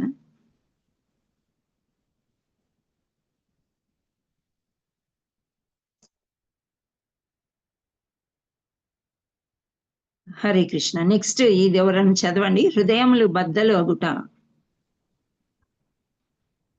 హరే కృష్ణ మాతాజీ. యా శ్యామ గోపి. కౌరవులు హృదయములు బ్రద్దలయ్యను, పాండవులు హృదయములు బ్రద్దలు అవ్వలేదు, కృష్ణునిపై నమ్మకం. అది ఇది ఇక్కడ కృష్ణ. ఇప్పుడు థ్యాంక్ యూ అమ్మా, థ్యాంక్ యూ సో మచ్. ఇక్కడ ఏంటంటే కౌరవులకి హృదయం బ్రద్దలైపోయింది, భయం వేసిపోతుంది వాళ్ళకి. ముందే వాళ్ళకి శకునాలు ఇలా ఉన్నాయి, అన్ని శుభ సూచకాలే కనిపిస్తున్నాయి అటుపక్క అని అనుకున్నారు. ఆ తర్వాత సో పాండవుల హృదయాలు మాత్రం బద్దలవ్వలేదు. ఎందుకు అంటే కృష్ణుడు మన సైడ్ ఉన్నాడు, వాళ్ళు కృష్ణుడినే నమ్మారు అనమాట. సో ఎన్ని కష్టాలు పడ్డారండి పాండవులు. ఇప్పుడు మన నిజ జీవితంలో చూసుకుంటే కూడా మనకి ప్రతిరోజు ఏదో కష్టం. ఇప్పుడు చూడండి, నేను ఎన్ని రోజుల నుంచి ఈ క్లాస్ కోసం ఎదురు చూసానా, కరెంటు పోయింది. పెద్దగా ఎంజాయ్ చేయట్లేదు మొబైల్లో, ఎలా చెప్తున్నానని కూడా నాకు పెద్దగా తెలియట్లేదు. సో అది చిన్న కష్టమే, కానీ భగవంతుడి గురించి అట్లీస్ట్ మొబైల్ పనిచేస్తుంది, మొబైల్ నాకు ఇచ్చాడనే సంతోషము, ఆ గ్రాటిట్యూడ్ మనకి ఉండాలి. ఆ నమ్మకం అంటే కృష్ణుడిపై నమ్మకం. మొబైల్ ఎక్కడో పెట్టేసి ఉంటే అది వేరే, కృష్ణుడు నేను దగ్గర పెట్టుకునేటట్టు చేశాడను. సో ప్రతిదీ కూడా మనకి దేవుడి మీద నమ్మకం ఉన్నట్లయితే ప్రతిదీ మనకి ఆయనే ఏర్పరుస్తాడు, జరిగిపోతుంటాయి అన్నమాట. సరే కరెంట్ పోయిందని నేను కూర్చుంటే అది అవదు కదా, ఇప్పుడు క్లాస్ ని మనం ఏం చేయలేం. సో చిన్నగా మొబైల్లో కూడా సేమ్ ఇదే చెప్పుకుంటున్నాం మనం, ఇవే స్లైడ్స్ కనిపిస్తుంది, అలా ఏర్పాటు చేసుకున్నాం. అప్పుడు మన హృదయం అనేది బద్దలవని అవదు. అంటే కృష్ణుని నమ్మకం మనము చాలా పెట్టుకోవాలి. ఇది భగవద్గీతలో కృష్ణుడే స్వయంగా చెప్తాడు అనమాట. నేనే మీకు బుద్ధి కుశలతని ఇస్తాను, నేనే మతిమరుపుని ఇస్తాను. మతిమరుపు ఇవ్వలేదు అనుకోండి, మనము ఇప్పుడు పాత జ్ఞాపకాలన్నీ పట్టుకొని వెళ్ళాడుతూ ఉంటాం. సో అది దాంతో మనకేమి ఉపయోగమే లేదు అసలు. అందుచేత మతి మరిపిచ్చాడు.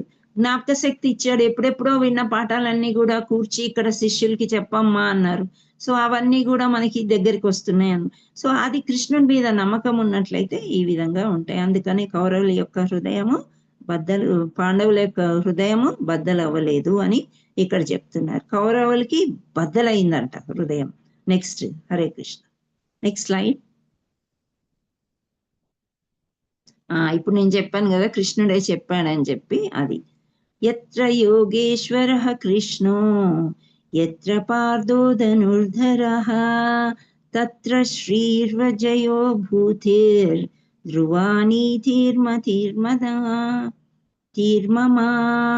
హరే కృష్ణ. సో ఇది మనకి లాస్ట్ లో వస్తుందన్నమాట. So Hare Krishna.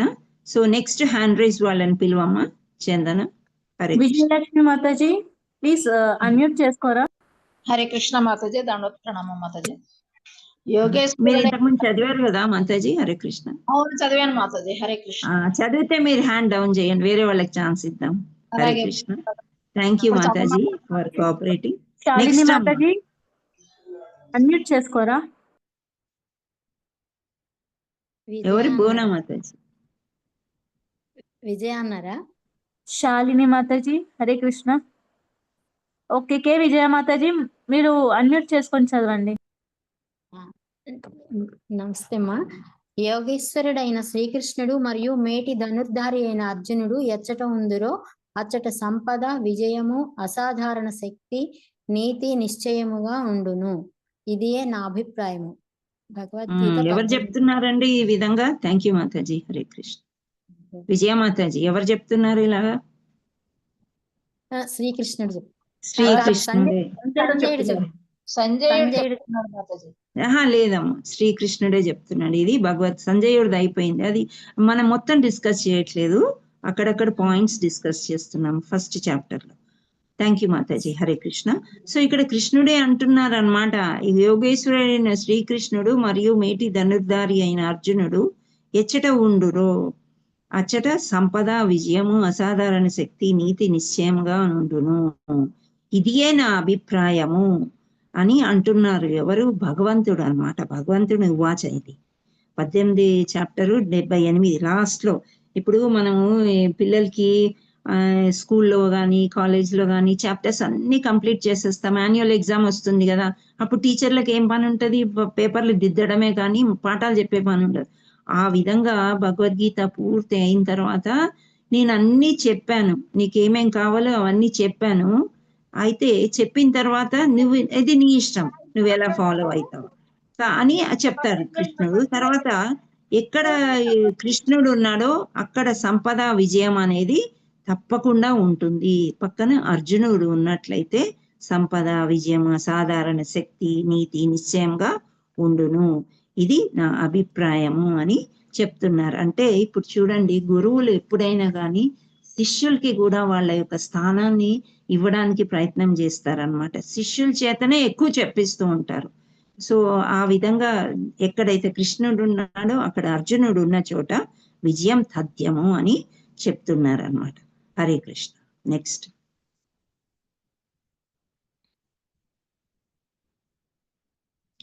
So next you వెళ్ళినట్టయితే అన్సర్టినిటీ. ఈ అన్సర్టినిటీ అనేది 1వ చాప్టర్ లో 21 నుంచి 27 శ్లోకాల వరకు ఉన్నాయి అన్నమాట. సో యుద్ధము చేయుటకు సంకోచము అంటే ఏంటి అని అంటే, సంకోచం అంటే ఏంటి? ఒక డౌట్ అన్నమాట, చెయ్యాలా వద్దా, చేస్తే ఏమవుతుంది అనేది. సో నెక్స్ట్ అమ్మా.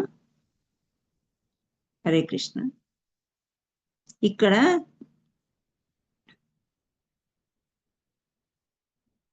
1.27 తాన్ సమీక్ష్య స కౌంతేయః సర్వాన్ బంధూనవస్థితాన్ కృపయా పరయా విష్ణు విషీదన్నిదమబ్రవీత్.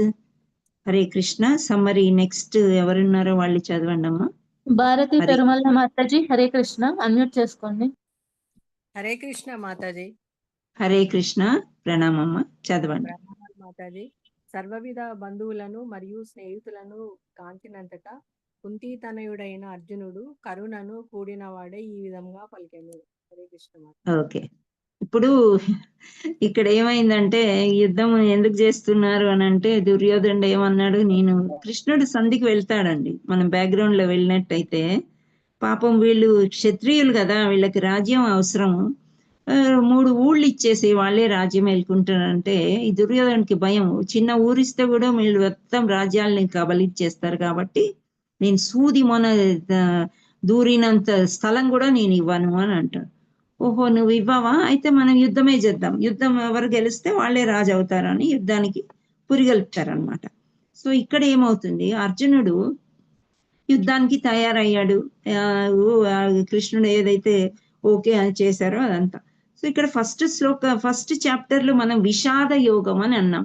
ఎందుకన్నాం విషాద యోగము అని అంటే ఇక్కడ అర్జునుడు చాలా కంపితుడు అయిపోతాడు, భయం అయిపోతుంది అనమాట ఆయనకి.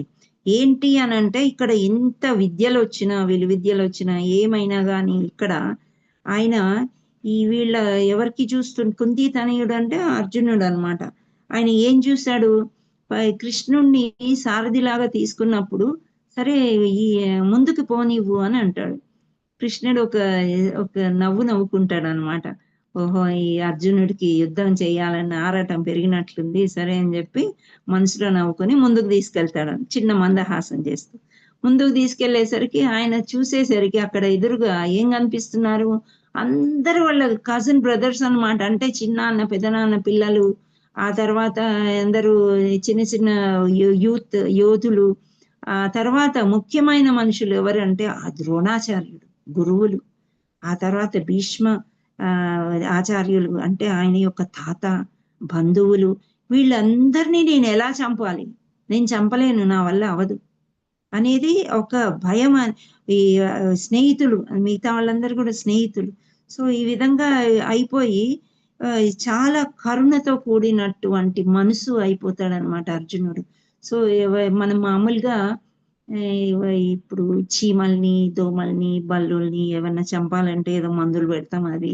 కానీ కృష్ణ కాన్షియస్ లోకి వచ్చాక అది కూడా ఒక థాట్ వస్తుంది, వీటిల్లో కూడా కృష్ణ ఉన్నాడు కదా, ఎందుకు మనం చంపడం అని వేరే ఆల్టర్నేట్ మెథడ్ అనేది ఒకటి ఆలోచిస్తాం అనమాట. సో అట్లా కరుణ హృదయం అయిపోతుంది ఎవరిని కూడా.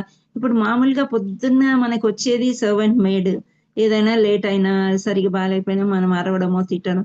కానీ ఇందులోకి వచ్చిన తర్వాత వాళ్ళని కూడా మనకి అనాలనిపించదు, వాళ్ళు కూడా మనుషులే కదా, ఏదో అవస్థగా ఏదో కష్టం వచ్చినట్టుంది, లేట్ వచ్చింది, అలా కరుణ హృదయం అవుతుంది అనమాట. సో కృష్ణుడితో ఉండి ఉండి ఉండి ఏమైంది అర్జునుడికి అంటే చాలా కరుణా హృదయుడు అయ్యాడు. అయినప్పుడు ఏమైపోయింది అనమాట, ఈ విధంగా పలికాడు అంటున్నాడు. సో ఏం పలికాడో మనం చూద్దాం నెక్స్ట్ అమ్మ. హరే కృష్ణ. సో ఇక్కడ దిగ్భ్రమము అన్నాడంటే స్వజనులు అంటే మన వాళ్ళు, మన చుట్టాలు, మనకు తెలిసిన వాళ్ళు, స్నేహితులు, అదే అనమాట. అది 1.28. నెక్స్ట్ అమ్మా, నెక్స్ట్ శ్లోకం వస్తుంది చూద్దాం. సో అర్జునుడు ఈ విధంగా పలికాడు, మనం ఇది ఎదురు చూస్తున్నాం కదా దీని గురించి. ఏమన్నాడు అంటే, ఓ కృష్ణ, యుద్ధోత్సాహమున నా యోధుడు నిలిచి ఉన్న మిత్రులను మరియు బంధువులను గాంచి నా శరీర అవయములు కంపించుచున్నవి, నోరు ఎండిపోతున్నది అని చెప్పారంట అని అంటున్నాడు కృష్ణుడు. అర్జునుడు అంటున్నాడు కృష్ణుడితోని ఏమని అనంటే, ఇక్కడ పూర్తిగా శరీర అవయవములు అంటే చేతులు, కాళ్ళు అన్ని కూడా ఇలా వణికిపోతున్నాయి, నోరు ఎండిపోతుంది, దాహం అనిపిస్తుంది, ఏం చేయాలి, నేను వీళ్ళందరినీ చూసిన తర్వాత నేను ఇలా అయిపోతున్నాను. యాక్చువల్లీ అర్జునుడి యొక్క గాంధీవం ఎంత ముఖ్యం అంటే, ఏ రోజైనా గాంధీవాంని వదిలిపెట్టు అని అంటే ఆ రోజు అతనికి చాలా కోపం వస్తుందంట. ఎప్పుడైతే వాళ్ళ పిల్లల్ని చంపేస్తారో, అభిమన్యుడు చనిపోతాడు కదా, అప్పుడు నీ గాంధీవాన్ని వదిలేసే, నువ్వు ఎందుకున్నావు అని ధర్మరాజు యుధిష్ఠిరుడు తిడతాడంట అర్జునుడిని. అప్పుడు యుధిష్ఠిరుడిని చంపేస్తా అనడానికి వెళ్తాడంట. అంటే సొంత అన్నయ్య అని కూడా చూడకుండా గాంధీవం మీద అంత ప్రేమ అన్నమాట. అప్పుడు కృష్ణుడు ఆపుతాడంట. సో ఆ విధంగా అంత ప్రేమ ఉన్న గాంధీవాన్ని కూడా ఆయన చేతులు, కాళ్ళు ఇలా కంపించి వణుకు వచ్చినట్లు అయినప్పుడు గాంధీవాన్ని కూడా వదిలేస్తాడు అని చెప్పి ఇక్కడ మనకి చెప్తారనమాట. నెక్స్ట్ అమ్మ, నెక్స్ట్ స్లైడ్. హరే కృష్ణ. ఇక్కడ టర్నింగ్ పాయింట్ అని చెప్తున్నారు. ఏంటి టర్నింగ్ పాయింట్ అనేది ఎవరైనా చదవండి. ఇక్కడ మలుపు తిరుగుతుంది. వెంకట సుబ్బమ్మ మాతాజీ అన్మ్యూట్ చేసుకోండి.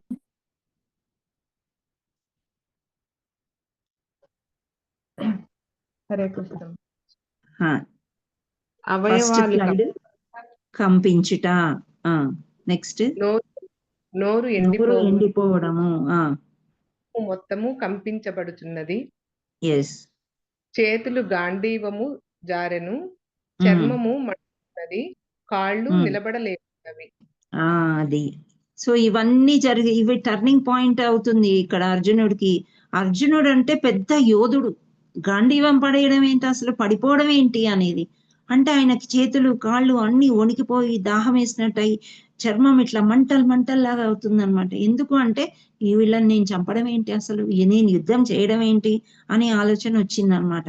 ఇప్పుడు మనం అందరినీ ఎగ్జామ్ కి తయారు చేస్తాం. తయారు చేసిన తర్వాత ఎగ్జామ్ టైంలో పెన్ను పెన్సిల్ మర్చిపోయాం. అప్పుడు ఏమవుతుంది, అక్కడ ఎవరిస్తారు ఎగ్జామినేషన్ హాల్లో? అప్పుడు మనకి వేరే ఆల్టర్నేట్ ఏమి ఆలోచన లేకుండా ఇలా అవుతుంది అనమాట మనకి. సో అదే అర్జునుడిని ఈ విధంగా తయారు చేసిన తర్వాత, ఇంత యోధుడు అయిన తర్వాత కూడా ఇలా ఆయనకి జరిగిందనమాట. సో జరిగినప్పుడు ఏం జరిగింది అంటే ఇది ఒక టర్నింగ్ పాయింట్. తీరా ఎగ్జామ్ కి వెళ్ళిన తర్వాత నేను ఎగ్జామ్ రాయను అంటున్నాడు. అంత విషాదం అంత కరుణామూర్తి అయిపోయాడు అనమాట ఎవరు, అర్జునుడు. సో అప్పుడు కృష్ణుడు ఏం చేస్తాడో మనం చూద్దాం. హరే కృష్ణ. నెక్స్ట్. సో రణరంగ సైన్య పరిశీలన, అర్జునుడు యుద్ధం చేయకుండా ఉండటానికి చెప్పిన. సో ఇక్కడ యుద్ధం నేను చేయను, ఇవన్నీ జరిగిన తర్వాత ఎప్పుడైతే గాంధీవం చేతిలోంచి జారిపోతుందో ఇంకా అర్జునుడు నిర్ణయించుకుంటాడు, ఎందుకు చేయాలి అసలు నేను యుద్ధం చేయడం ఎందుకు అనేది. ఏవేవి ఉన్నాయి అని అంటే ఇక్కడ అనిశ్చితయత అని అంటున్నాడు. ఇక్కడ కరుణ, భోగం, వంశనాశనము, పాపభీతి. అయితే ఈ కారణాలు చెప్తున్నాడు కూర్చుని హాయిగా అర్జునుడు. ఏమి అంటే నేను చెయ్యలేను యుద్ధం, ఎందుచేత అంటే కరుణం కలిగింది ఆయనకి. అంటే నా చుట్టాలని, బంధువుల్ని, తాతల్ని, తండ్రుల్ని, పెదనాన్నల్ని, చిన్ననాన్నల్ని వీళ్ళని నేను చంపలేను అని కరుణాభూతుడయ్యాడు. తర్వాత పాపభీతి అంటున్నాడు. పాపభీతి అంటే వీళ్ళందరినీ చంపడంలో నాకు పాపం చుట్టుకుంటుంది కదా, సో ఈ పాపం నేను చేయలేను కృష్ణ అని ఒక విధంగా అన్నాడు.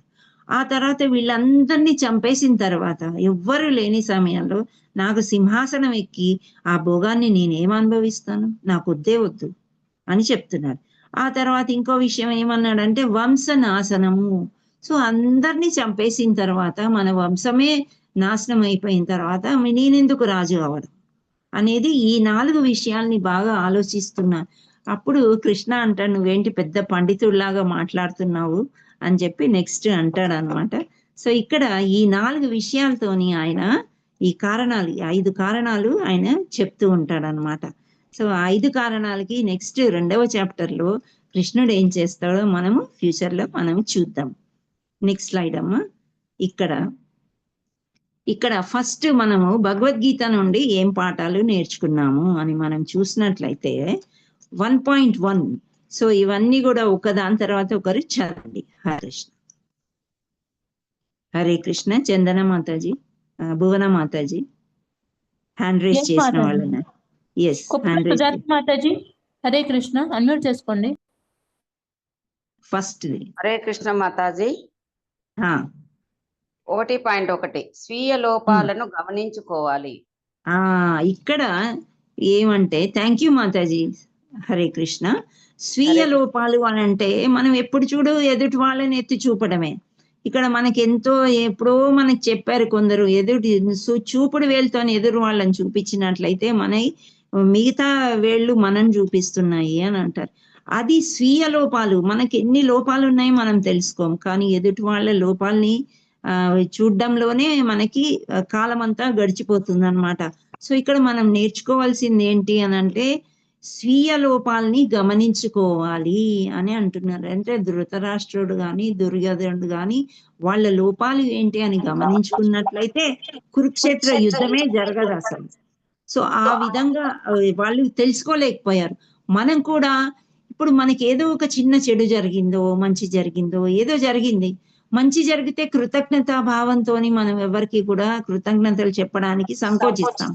చెడు జరిగింది అనుకోండి, తప్పకుండా నీ వల్లే జరిగింది, నీ వల్లే ఇది. ఇప్పుడు నాకు ఇక్కడ నా ఉదాహరణ తీసుకుంటే కరెంటు పోయింది.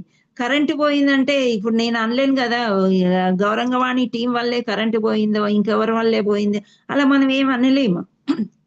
నా లోపం ఏంటి అని అంటే నేనేం గమనించుకోలేదంటే, సరే ఇన్వర్టర్ పెట్టుకుంటే ఇన్వర్టర్ పెట్టుకున్న చిన్న కెపాసిటీ, సో లైట్ ఫ్యాన్ మాత్రమే నడుస్తూ ఉంటాయి.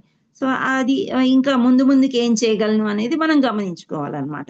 ఇది ఒక చిన్న ఉదాహరణ. నేను ఒక ఎగ్జామ్ ఫెయిల్ అయ్యాము అని అంటే ఆ ముందుకి పాస్ అవ్వడానికి ఏం చెయ్యాలి అనేది మనము గమనించుకోదగ్గ విషయము అనేది మనం తెలుసుకోవాలి. అది ఫస్ట్ 1.1లో ధృతరాష్ట్రుడు దుర్యోధనుడు వాళ్ళు అస్సలు వాళ్ళ లోపాలు తెలుసుకోరన్నమాట. తెలుసుకోకుండా ముందుకి పరిగెడుతుంటారు, దానివల్లే వాళ్ళు ఓడిపోయారు.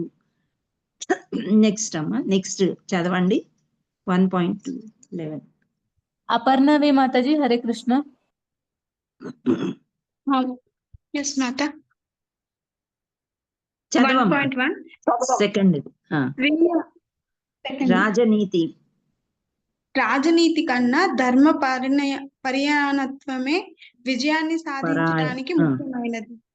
పరాయణత్వం. ఓకే, థ్యాంక్ యూ అమ్మా, థ్యాంక్ యూ సో మచ్. ఇక్కడ రాజనీతి కన్నా ధర్మపరాయణత్వమే విజయాన్ని సాధించటానికి ముఖ్యమైనది అని చెప్తున్నారు అన్నమాట. ఇక్కడ ధర్మంగా ఉన్నట్లయితే, ధర్మం అంటే ఇక్కడ మామూలుగా రిలీజన్ అని అంటారు, అంటే ధర్మంగా ఉండడం అన్నమాట. కొన్ని ధర్మాలు మనకి తెలియవు అసలు. ఈ చదవడంలో, ఈ పుస్తకాలు మనం ఫాలో అవడంలో, గురువుల్ని ఫాలో అవడంలో మనం కొన్ని ధర్మాలని మనకి తెలుస్తూ ఉంటాయి. మన పెద్దవాళ్ళు ధర్మంగా ఉంటే మనం కూడా ధర్మంగా. రాజనీతి కన్నా, ఇక్కడ రాజనీతిని ఇక్కడ పాలిటిక్స్ అంటున్నారండి. సో రాజనీతి కంటే కూడా ధర్మపారాయణత్వమే విజయాన్ని సాధిస్తుంది. ఇక్కడ పాలిటిక్స్ ఆడలేదు ఎవరు? పాండవులు. ఎందుకని పాచికలు ఆడారు అని అంటే, క్షత్రియులు ఎవరైనా పోటీకి పిలిచినప్పుడు వాళ్ళు వెళ్ళాలి, అది వాళ్ళ యొక్క ధర్మం అన్నమాట. సో ఆ ధర్మాన్ని నిర్వర్తించడానికి యుధిష్ఠరుడు వెళ్తాడు, వెళ్ళి పాచికలు ఆడి ఓడిపోతాడు అన్నమాట. ఓడిపోయినప్పుడు వాళ్ళ తమ్ముళ్ళు గాని భార్య గాని నువ్వు ఎందుకు ఆడావు, ఓడిపోయావు, మమ్మల్ని ఈ గతికి తెచ్చావు అని ఎప్పుడు వాళ్ళు అనలేదు. సో ఆ పెద్ద ఆయన ఏది చేస్తే కూడా వీళ్ళది ఫాలో అయ్యారు. అలా ధర్మ పారాయణత్వం దానికి అలా చేసినందుకే వీళ్ళు విజయాన్ని సాధించారు అనేది ఒక ముఖ్యమైన అంశం మనం తెలుసుకోవాలి. మనం పాలిటిక్స్ ఆడేసి ఇప్పుడు వీళ్ళతో బాగా ఉండి వాళ్ళతో బాగా ఉండి ఏదో సాధిద్దామని మనం చేస్తాం చూడండి, అది మనకి కలిసి రాదు. మనం ధర్మంగా మనం పనులు మనం చేసుకున్నట్లయితే, ముఖ్యంగా గురువుల్ని మనం వాళ్ళు చెప్పిన పని చేసినట్లయితే తప్పకుండా విజయాన్ని సాధిస్తాము అని చెప్తున్నారు ఇక్కడ. నెక్స్ట్ ఎవరైనా చదవండి 1.3-6.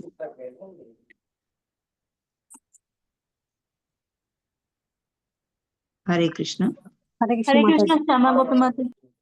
చదవండి. హరే కృష్ణ మాతాజీ. 1.3-1.6. కృష్ణుడు లేని జీవితం శూన్యము. ఎస్, ఇప్పుడు మనం కృష్ణ చైతన్యంలో ఉన్నాం. సో మీరందరు కొత్త వాళ్ళు కూడా కృష్ణ చైతన్యంలోకి రావడానికి ప్రయత్నం చేస్తే, ఎవరైతే మిమ్మల్ని ఈ గ్రూప్ లోకి తీసుకొచ్చారో వాళ్ళకి ఫస్ట్ కృతజ్ఞతలు చెప్పండి. సో అంటే మనం తెలుసుకోవాల్సింది ఏంటి అని అంటే, భగవద్గీత ఎందుకు కృష్ణుడు చెప్పాడు అంటే, ఎన్నో వేల సంవత్సరాల కిందట మనుకు సూర్య భగవాన్కి చెప్తే అది కొంత జరిగింది, తర్వాత మరుగున పడిపోయిందంట. పడిపోయినప్పుడు మనకి మళ్ళీ వచ్చాడు కృష్ణుడు, వచ్చి అర్జునుడిని మాధ్యంలాగా చేసుకుని చెప్పాడనమాట. అంటే మనం నమ్మాలి, కృష్ణుడు లేని జీవితమే శూన్యం అన్నమాట. మనం ఏది ఉన్నా గానీ కృష్ణుడితోనే పంచుకొని కృష్ణుడితోనే ఉన్నట్లయితే మనకి జీవితం చాలా. ఇప్పుడు పాండవులు గెలిచారు అంటే ఇక్కడ వాళ్ళు కష్టాలు పడలేదు అంటే చాలా కష్టాలు పడ్డారు. కుంతీదేవి ఎప్పుడు ఏం ప్రార్థించేదంటే, కృష్ణ నాకు చాలా కష్టాలు ఈ తండ్రి, అప్పుడు నువ్వు నా పక్కనే ఉంటావు, నాకు కనుక ఏ కష్టాలు లేవనుకో నేను నిన్ను మర్చిపోతానేమో అని అన్నారంట. ఆవిడ అలా అన్నారనమాట. ద్రౌపది మాత ఏం చేశారు, ఇంతమంది పెద్ద మనుషులు రాజ్య సభలో కాపాడలేకపోయారు. కృష్ణ అన్నా అని పిలిచినప్పుడు ఆయన వచ్చి చీరలనిచ్చి ఆమె మానాన్ని కాపాడారు. సో కృష్ణుడు ఇవి 2 ఉదాహరణలు మనం తీసుకున్నట్లయితే కృష్ణుడు పడలేదా, ఎన్ని కష్టాలు పడ్డాడు కృష్ణుడు. సో ఆ విధంగా కష్టాలు వస్తాయి పోతాయి, ఎండా వాన లాగా వెళ్ళిపోతుంటాయి అన్నమాట. ఎండ వస్తుంది, ఎండాకాలం పోయి మళ్ళీ వానాకాలం వస్తుంది, మళ్ళీ వానాకాలం ఎక్కువగా ఉండదు. ఈ సీజన్స్ ఎలా అయితే మారుతూ ఉంటాయి, ఋతువులు మారినట్టే మన జీవిత కాలం కూడా మారుతూ ఉంటుంది. సో మనం బివిల్డర్డ్ అని ఇవన్నీ కొన్ని చదివాం కదా, సో అలా హర్ట్ అవ్వకూడదు అనమాట. స్థిరంగా ఉండి కృష్ణుడు ఉన్నందుకే వాళ్ళు గెలిచారు. సో గెలిచారు అని మనం ఫస్ట్ చాప్టర్ లో చూడలేదు, కానీ ఇక్కడ కొన్ని శ్లోకాలు అలా చెప్తున్నాయి. కృష్ణుడు లేని జీవితం శూన్యం అన్నమాట.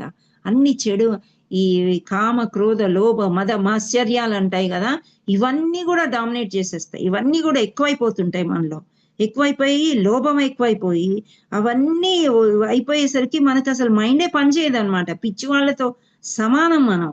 సో అందుకని ఎప్పుడు మనం అన్నిట్లో కృష్ణుడిని పెట్టుకోవాలి. ఇప్పుడు కరెంటు పోగొట్టారు అంటే ఏ విషయంలో కరెంటు పోయిందో నాకు తెలియదు. మళ్ళీ ఎందుకు ప్రస్తావిస్తున్నానంటే కరెంటు పోయినప్పుడు నాకు చీమ కుట్టినట్టు కూడా అనిపించలేదు. కొంత సమయం తీసుకొని ఇమీడియట్ గా మొబైల్లోకి వచ్చేసాను.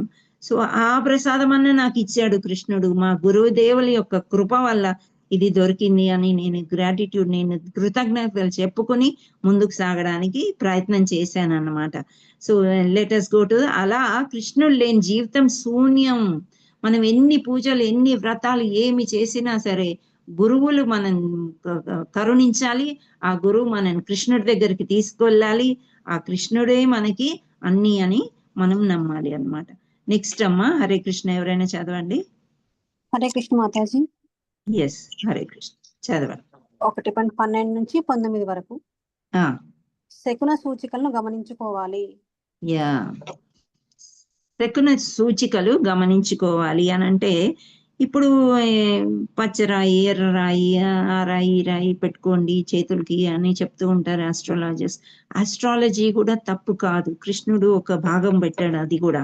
సో అది కరెక్ట్ గా గమనించుకొని ఆ సూచికల్ని మనం పాటించినట్లయితే, ఒక గురువుని ఒకలాగా నమ్మినప్పుడు అవి ఆ శకున సూచికల్ని కూడా గమనించుకొని మనం ముందుకు వెళ్ళినట్లయితే, సో మనకి మన అంతరంగిక శక్తి ఒక్కోసారి చెప్తుంది ఇది వద్దు, ఇది చెయ్యి, అది చెయ్యి. అవన్నీ కూడా డౌట్లు వచ్చినప్పుడు మనము ఏదో ముందుకు వెళ్ళిపోకూడదు, గురువుని పట్టుకోవాలన్నమాట. ఫోన్ చేయాలి, మనకి ఎవరైతే గురువు లాగా ఉన్నారో వాళ్ళకి ఫోన్ చేసి, ప్రభు నాకు ఈ విధంగా జరుగుతుంది, ఈ కష్టం వచ్చింది, నేనేం చెయ్యను. అప్పుడు వాళ్ళు ఒక సొల్యూషన్ మనకి ఇస్తారనమాట, ఏం చెయ్యాలి, ఒక సూచిక అనేది మనకి ఇస్తారు. సో ఆ సూచికని మనము అది పట్టుకుని మనం వెళ్ళినట్లయితే మనము గురువు అంటే ఒక దీపంలో అంటాడమ్మా. చీకటిలో ఓమ జ్ఞానతిమిరాంధస్య అంట, మన జ్ఞానంలో ఉన్నాం, చీకట్లో ఉన్నాం. మనం ఇప్పుడు సూర్య భగవానుడు పొద్దున్నే వస్తాడు, అంతా వెళ్తురుంది, తలుపులు కిటికీలు అన్ని మూసేసుకున్నాం. సూర్యుడు ఎలా వస్తాడు, రాలేడు, చీకట్లోనే ఉంటాం మనం సూర్యుడు వచ్చి బాగానే మనము కొంచెం కిటికీ అన్నా తెరుచుకోండి, తలుపన్నా తెరుచుకోండి అప్పుడు, లేదా మీరు బయటికి వెళ్ళండి. సో అలా మనము గురువుని పట్టుకుని మనము వెళ్ళాలన్నమాట. మనం పూర్తిగా అజ్ఞానంలో ఉన్నాం. ఏదో భగవద్గీత నేను చదివేశాను, ఎవరైనా భగవద్గీత క్లాసులు వింటారా, మీరు జాయిన్ అవుతారా అంటే నేను చదివేశాను నాకు అంతా వచ్చు అని చెప్తారు. అంటే శ్లోకాలు ప్రొనౌన్సియేషన్ ప్రభుపాదుల వారు ఏమన్నారంటే ఆ ప్రొనౌన్సియేషన్ లో ఏముంది అది పాటించండి, అప్పుడే మీకు భగవద్గీత వచ్చినట్లు అన్నాడంట. సో అతన్ని కొందరు వెక్కిరిచ్చారంట. ఫారినర్స్ వేరేలాగా చెప్తారు కదా, వాళ్ళ యొక్క ప్రొనౌన్సియేషన్, వాళ్ళ యొక్క ఉచ్చారణ ఏ విధంగా ఉంటుందో అలా చెప్తారు వాళ్ళు. సో అది వాళ్ళు అర్థం చేసుకున్న విధానాన్ని ఆలోచించండి, మీరు ఉచ్చారణ ఏం చూస్తున్నారు అన్నారంట.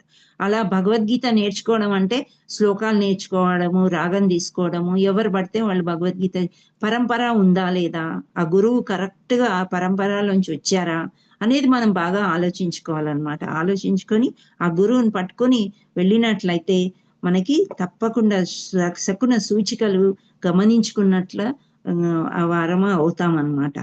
హరే కృష్ణ. నెక్స్ట్ అమ్మ.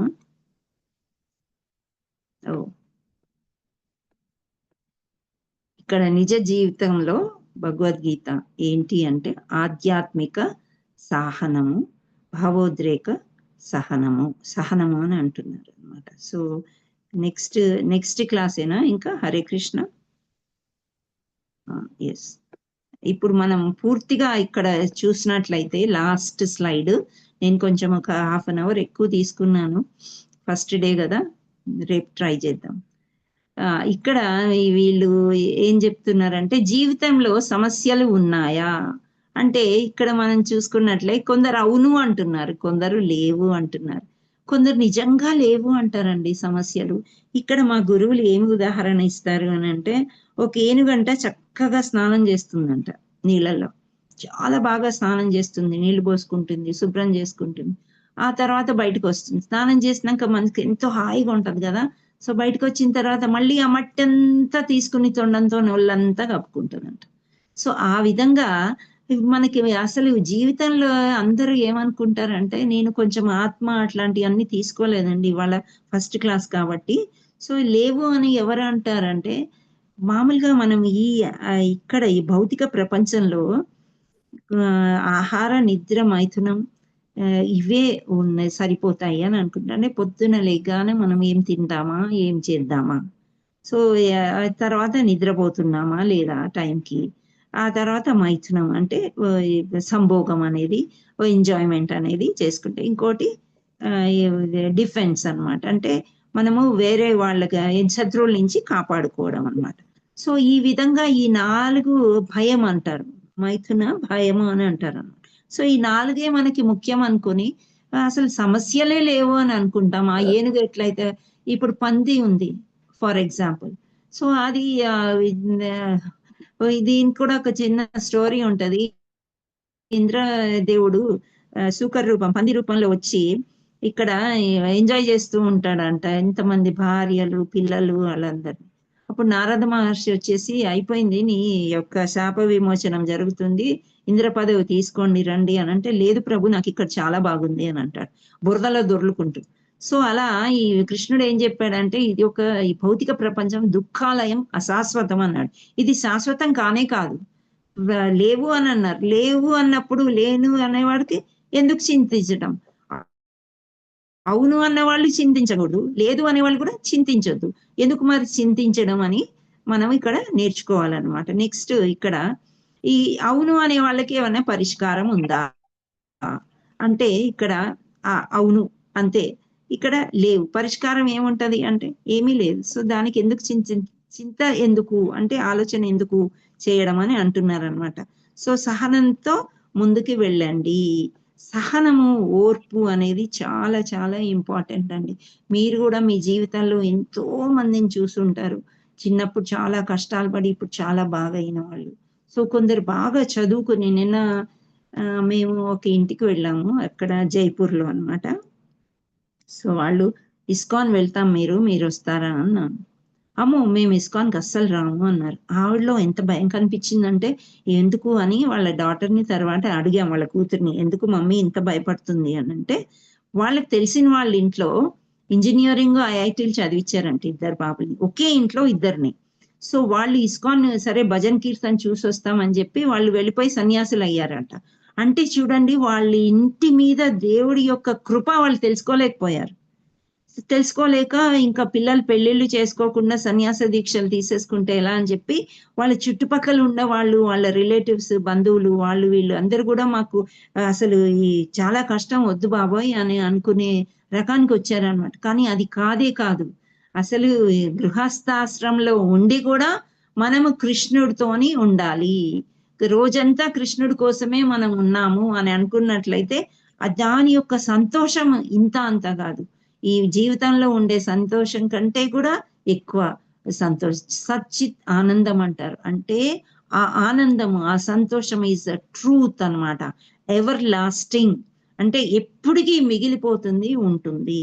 అంత సంతోషము అలాంటిది కావాలి అంటే మనము కృష్ణ చైతన్యంలోకి రావడమే కాకుండా ఇవన్నీ కూడా మనము ఈ భగవద్గీత యొక్క అంశాలు మనము చూసుకోవాలి. అంటే మీకు సమస్యలు ఉన్నా లేకపోయినా వాటి యొక్క పరిష్కారం ఉందా అంటే లేదు అనే మనం అనుకుంటాం, ఉంది అంటే కూడా అది ఎలా చేస్తామో మనకు తెలియదు. సో అందుచేత మనం ఎప్పుడైతే ఈ చైతన్యంలో, కృష్ణ చైతన్యంలో ఉన్నామో ఒక వీళ్ళతోని ఉంటాము మనము, ఒక సమాజంలో భక్తులతోని మనం ఏదైతే ఉంటాం. కృష్ణుడు ఏమన్నాడంటే సహస్రానాం అని అంటాడు. ఏంటి అంటే 1000 మందిలో ఒకరే నా దగ్గరికి రాగలుగుతారు అంటారు. ఫర్ ఎగ్జాంపుల్ మనం తీసుకుంటే 1000లో ఒకరైతే 4000లో 4 అవుతారు. సో 4000లో 4 అయినప్పుడు ఆ 4లో కూడా ఒక్కరే నన్ను అర్థం చేసుకోగలరు అని అంటున్నారు అనమాట. సో ఆ విధంగా అన్నప్పుడు అంటే మనం ఎంత అదృష్టవంతులం. ఇక్కడ కృష్ణ కోసం మనము ఇక్కడ భగవద్గీత చదువుకోవడానికి నేర్చుకోవడానికి వచ్చామంటే మనము 1000లో ఒక్కరము అని అంటే చాలా బ్లెస్డ్ అని మనం అనుకోవాలి. సో ఆ విధంగా మనము గృహస్థ కోసం మనం భయపడక్కర్లేదు. మా దగ్గర అందరు గురువులు కూడా గృహస్థాశ్రమంలోనే ఉన్నారు. వాళ్ళందరూ కూడా పెద్ద పెద్ద జాబ్స్ లో ఉన్నారు. అవి చేసుకుంటూ కూడా ఇక్కడ కృష్ణ చైతన్యంలో ఉండి కృష్ణుడి కోసం ఎంతో సేవ చేసి ఎంతో మందిని ముందుకు తీసుకెళ్తున్నారు అన్నమాట. కృష్ణుడే మానవ జన్మ అంటేనే దేవుడి కోసం మానవ జన్మ ఇస్తాడు మనకి. ఎన్నో లక్షల జన్మలు 84 లక్షల జన్మల యోనిల్లోంచి మనం వెళ్ళాలంట. డీటెయిల్స్ లోకి వెళ్తే అవన్నీ ఉంటాయి తర్వాత. సో అన్ని లక్షల జన్మలు, అన్ని యోనిలు అంటే చీమలు, పందులు, కోతులు, ఇంకా వేరే వేరే రకాలు ఎన్నో జన్మలు ఎత్తిన తర్వాత మనకి ఈ మనిషి జన్మ ఎందుకు ఇచ్చాడు అంటే, సరే ఇంకా నువ్వు భగవద్భక్తి చేసుకుని నా దగ్గరికి రా, ఇంకెందుకు అందులోనే ఉంటావు ఆ బురదలోని అని శ్రీకృష్ణుడు మనతో అంటున్నాడు అని మరి అర్జునుడిని మాధ్యమంగా చేసుకొని భగవద్గీత చెప్పాడు. సో ఇంకా మనం డీటెయిల్స్ లోకి వెళ్ళినట్లయితే మన జన్మ అంటే ఏంటి, మనం ఎందుకు పుట్టాము ఏంటి, అవన్నీ కూడా మనకి నెక్స్ట్ మనకి అర్జునుడితో కొన్ని పరిష్కార మార్గాలు చెప్పారు ఆయన. ఏంటి అనేది మనము 2వ అధ్యాయం నుండి మనం తెలుసుకుందాము. నేను కొంచెం ఏమైనా తప్పులు చెప్పుంటే నన్ను క్షమించండి. ఏమైనా కొంచెం మీకు అర్థమైంది అంటే మా గురువులు ఇచ్చిన సంస్కారం కావచ్చు, వాళ్ళు ఇచ్చిన జ్ఞానం కావచ్చు. So all credit goes to my teachers. Hare Krishna.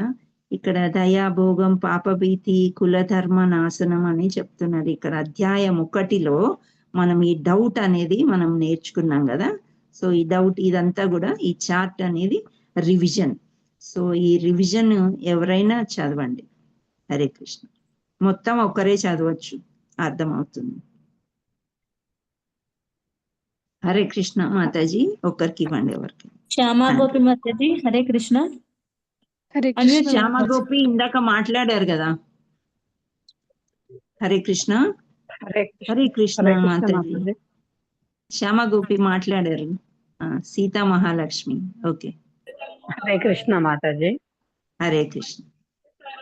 అధ్యాయం 1 దయ, భోగం, పాపభీతి, కులధర్మ నాశనం. ఓకే. స్వజనులు. ఓకే మాతాజీ, తెలుగు చదువుతున్నాను. యుద్ధం మొత్తం చదవండి, మొత్తం చదవండి. ఇక్కడ అధ్యాయం 1 మనోస్థితి. వినిపిస్తుందా మాతాజీ? వినిపిస్తుందా? వినిపిస్తుందమ్మా, వినిపిస్తుంది. Okay okay. ధృతరాష్ట్రుని మనోస్థితి, దుర్యోధనుని మనోస్థితి, చతురత, అంతరంగ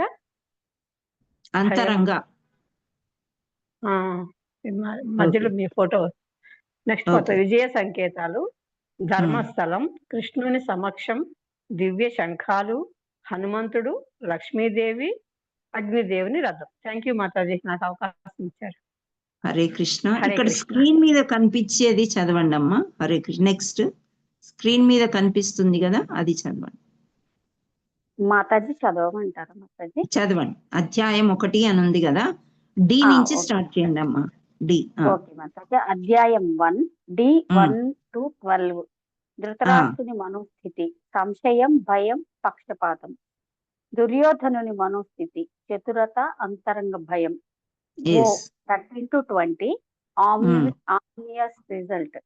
విజయ సంకేతాలు, ధర్మస్థలం, కృష్ణుని సమక్షం, దివ్య శంఖాలు, హనుమంతుడు, లక్ష్మీదేవి, అగ్నిదేవుని రథం.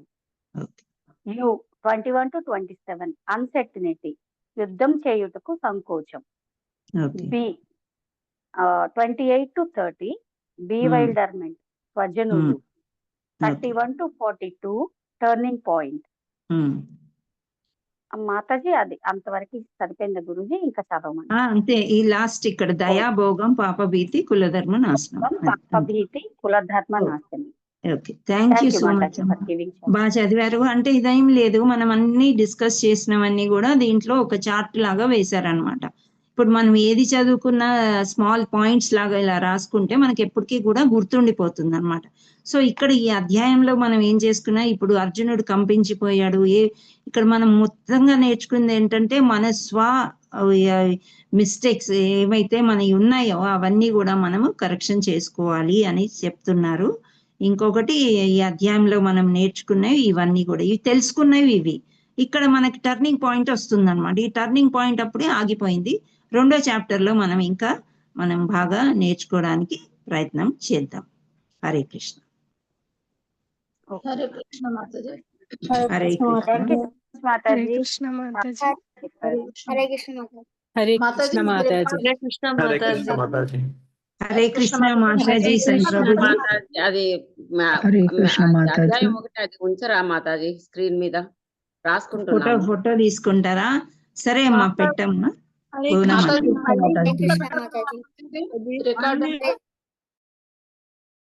మాతాజీ ఒకరి తర్వాత ఒకరు మాట్లాడండి మాతాజీ.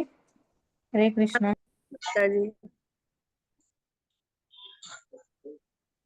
ఆ సమ్మరీ పిక్చర్ అనేది గ్రూప్ లో పోస్ట్ చేస్తాం మాతాజీ. హరే కృష్ణ. ఒక్క నిమిషం. ఇప్పుడు మీరు ఇక్కడ ఫోటోలు తీసుకునే అవసరం ఏమీ లేదమ్మా. ఫస్ట్ వినండి, మీకు ఏం అర్థమైందో పాయింట్స్ లాగా రాసుకోండి. ఒకటి. రెండో విషయం ఏమంటే, ఇది అయిపోయిన తర్వాత రికార్డింగ్ ఉంటది కదా, రికార్డింగ్ మళ్ళీ గ్రూప్ లోనే వస్తుంది. మీరు రికార్డింగ్ చూసుకొని అన్ని వింటూ మళ్ళీ మీరు పిక్చర్స్ తీసుకోవచ్చు. కావాలంటే మీరు ఏమైనా చేసుకోవచ్చు. ఆ రికార్డింగ్ పర్మనెంట్ గా గ్రూప్ లో ఉంటదమ్మా. గౌరంగవాణి టీం యూట్యూబ్ లో కూడా చూసుకోవచ్చు కావాలంటే. సో మీరేం వరీ అవ్వకండి. మీరు ఏదైనా రాసుకోలేదు, ఏదైనా చేయలేదు అనడానికి ఏం వరీ అవసరం లేదు. హరే కృష్ణ. ఎవరైనా డౌట్స్ ఉంటే గనక హ్యాండ్ రైజ్ చేయండి 1 by 1. ఏదైనా డౌట్స్ ఉంటే మాతాజీతో మాట్లాడాలంటే క్లాస్ అయిపోయాక మనం డౌట్స్ క్లారిఫై చేసుకుందాం. ఎవ్రీడే అలానే ఉంటది. ఏదైనా డౌట్స్ హరే కృష్ణ మాతాజీస్ అండ్ ప్రభుజీస్. ఇప్పుడు క్లాస్ అయితే అయిపోయింది. వెళ్ళిపోయే వాళ్ళు వెళ్ళొచ్చు. డౌట్లు ఉండే వాళ్ళు ఎవరైనా క్వశ్చన్స్ అడిగితే సమాధానం చెప్పడానికి ప్రయత్నం చేస్తాం. హరే కృష్ణ మాతాజీ. మీరు హ్యాండ్ రైజ్ చేయండి. మా కోఆర్డినేటర్స్ ఉన్నారు కదా, వాళ్ళు అన్మ్యూట్ చేస్తారు, హెల్ప్ చేస్తారు. హరే కృష్ణ.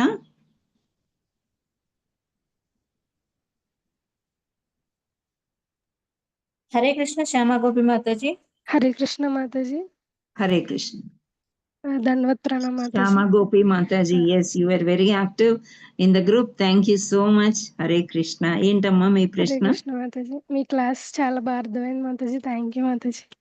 హరే కృష్ణ. థ్యాంక్ యూ అమ్మా. ఏమన్నా డౌట్లు ఉంటే ఫోన్ నంబర్ తీసుకోండి. మా కోఆర్డినేటర్ దగ్గర ఫోన్ కూడా చేయొచ్చు, లేదా మెసేజ్ పెట్టండి. ఓకే, డెఫినెట్ గా మాతాజీ. ఒక థ్యాంక్ డౌట్ యూ. మాతాజీ. చెప్పండి. కొంచెం మీరు గట్టిగా చెప్పారు కదా మాతాజీ, యుధిష్ఠిరుడు పాచికలు ఆడడానికి వెళ్ళారు, అది ఆయన ధర్మం అని చెప్పి. కానీ అంటే అది క్షత్రియ ధర్మం అన్నాను. గ్యాంబ్లింగ్ షుడ్ నాట్ డూ, మనం చేయకూడదు. క్షత్రియ ధర్మం అంటే ఎవరైనా పోటీకి పిలిచినప్పుడు వాళ్ళు వెళ్ళాలి. అక్కడ గ్యాంబ్లింగ్ ఒక పోటీ పెట్టాడు. ఎవరు అంటే ఇప్పుడు మనం చదువుకున్నాం కదా, దుర్యోధనులు అన్ని కూడా ద్వంద్వంగా బిహేవ్ చేస్తుంటాడు, మంచిగా చెడుగా అన్నమాట. ఏ విధంగా బిహేవ్ చేస్తాడని ఎవరు ఇది చేయలేరు. ఇప్పుడు పోటీకి పిలిస్తే వెళ్ళలేదు అనుకోండి, క్షత్రియ ధర్మంని పోతుంది అనమాట.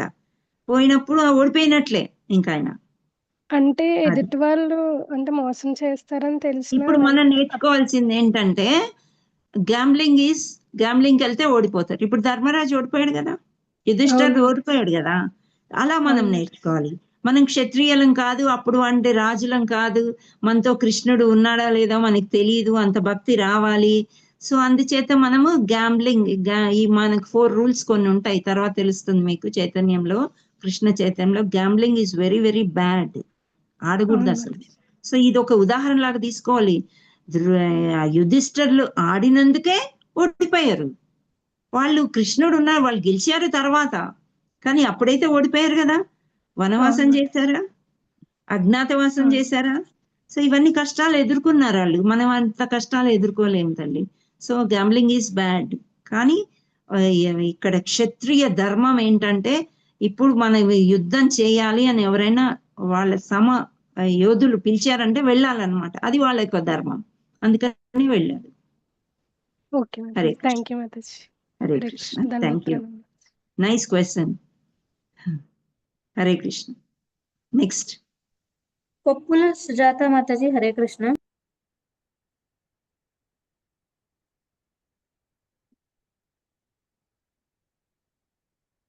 హరే కృష్ణ. హరే కృష్ణ మాతాజీ.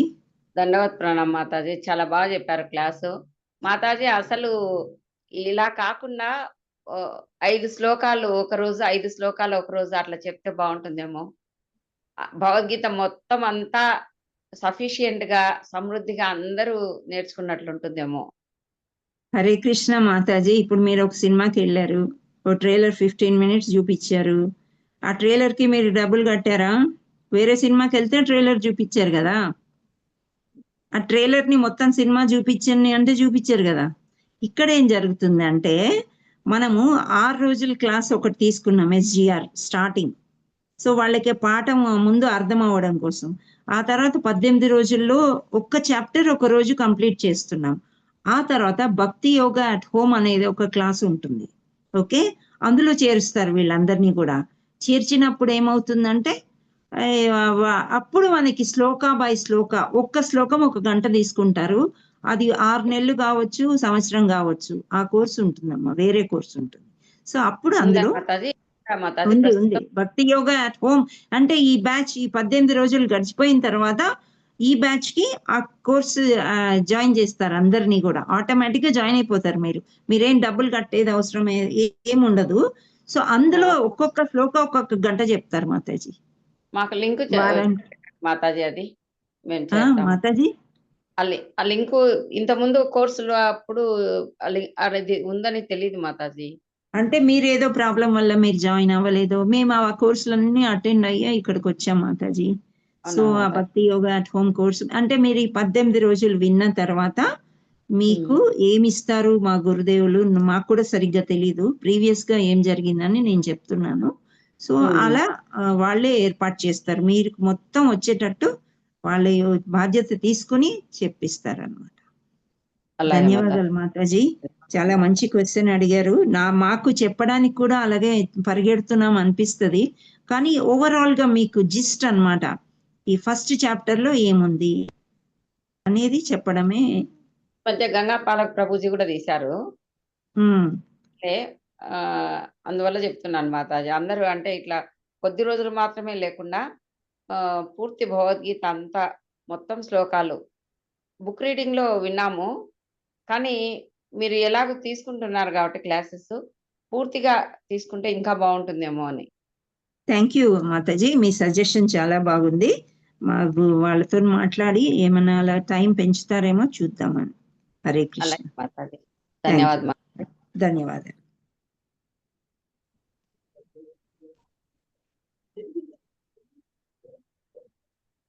హరే కృష్ణ.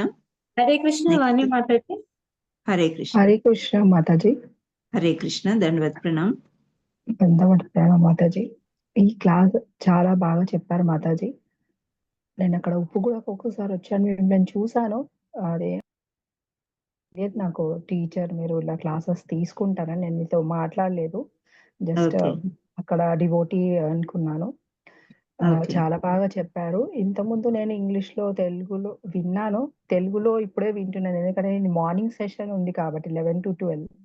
నాకు ఈవినింగ్ 8 to 9 o'clock వింటుంటాను, కానీ సగమే వింటుంటాను. మళ్ళీ హౌస్ వైఫ్ కాబట్టి ఇంట్లో అదే ఇప్పుడు విమెన్ స్పెషల్ అని పెట్టారు మన ప్రభుజీలు అన్నమాట. ఆడవాళ్ళకి బాగా వినొచ్చు అని వినగలుగుతామని.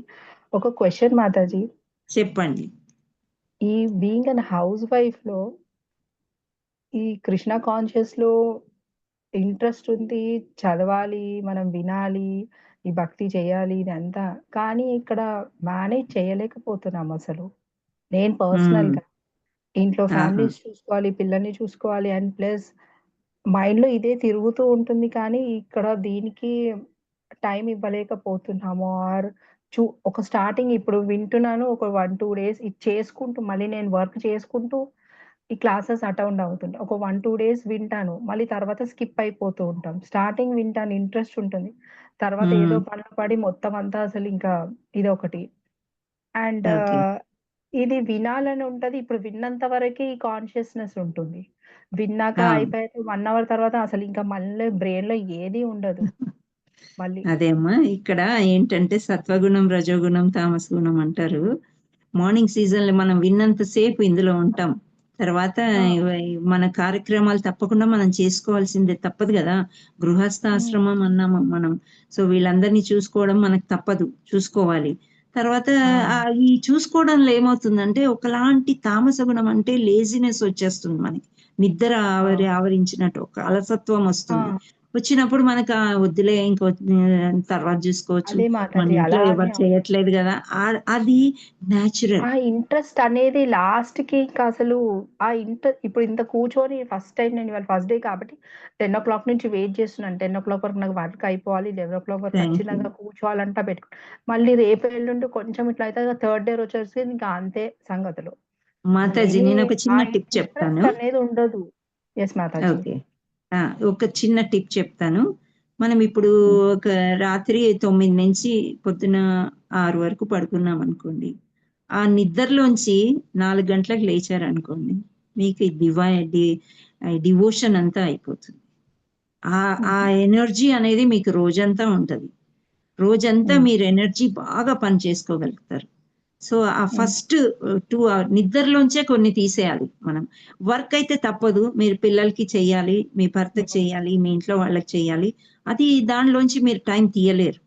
సో మన అవును మాతాజీ. నిద్రలోంచే కొంత టైం తీసేయాలన్నమాట. రాత్రి కూడా మనం ఎక్కువసేపు మేల్కుంటే మేబీ మన పిల్లలు కానీ భర్తకు కానీ ఎక్కువగా సహకరించరా. బిగినింగ్ లో ఇలాగే ఉంటుంది, అందరికీ కూడా ఇట్లాగే ఉంటది. కానీ ఎప్పుడైతే మీరు మీ నిద్రలోంచి ఒక్క హాఫ్ అన్ అవర్ 1 అవర్, అంటే నా స్వీయ అభిప్రాయం చెప్తున్నాను, నేను ఇలాగే చేస్తాను. డే అదే అంతా మాతాజీ కూడా మనకి అందుకే ఏదో ఒక అడుగుతున్నాను. డిస్టర్బెన్స్ ఉంటది. సో మా అవును దగ్గర మాతాజీ. కృష్ణ చైతన్యంలో వచ్చిన వాళ్ళంతా 3ంటికి లేచిపోతారు.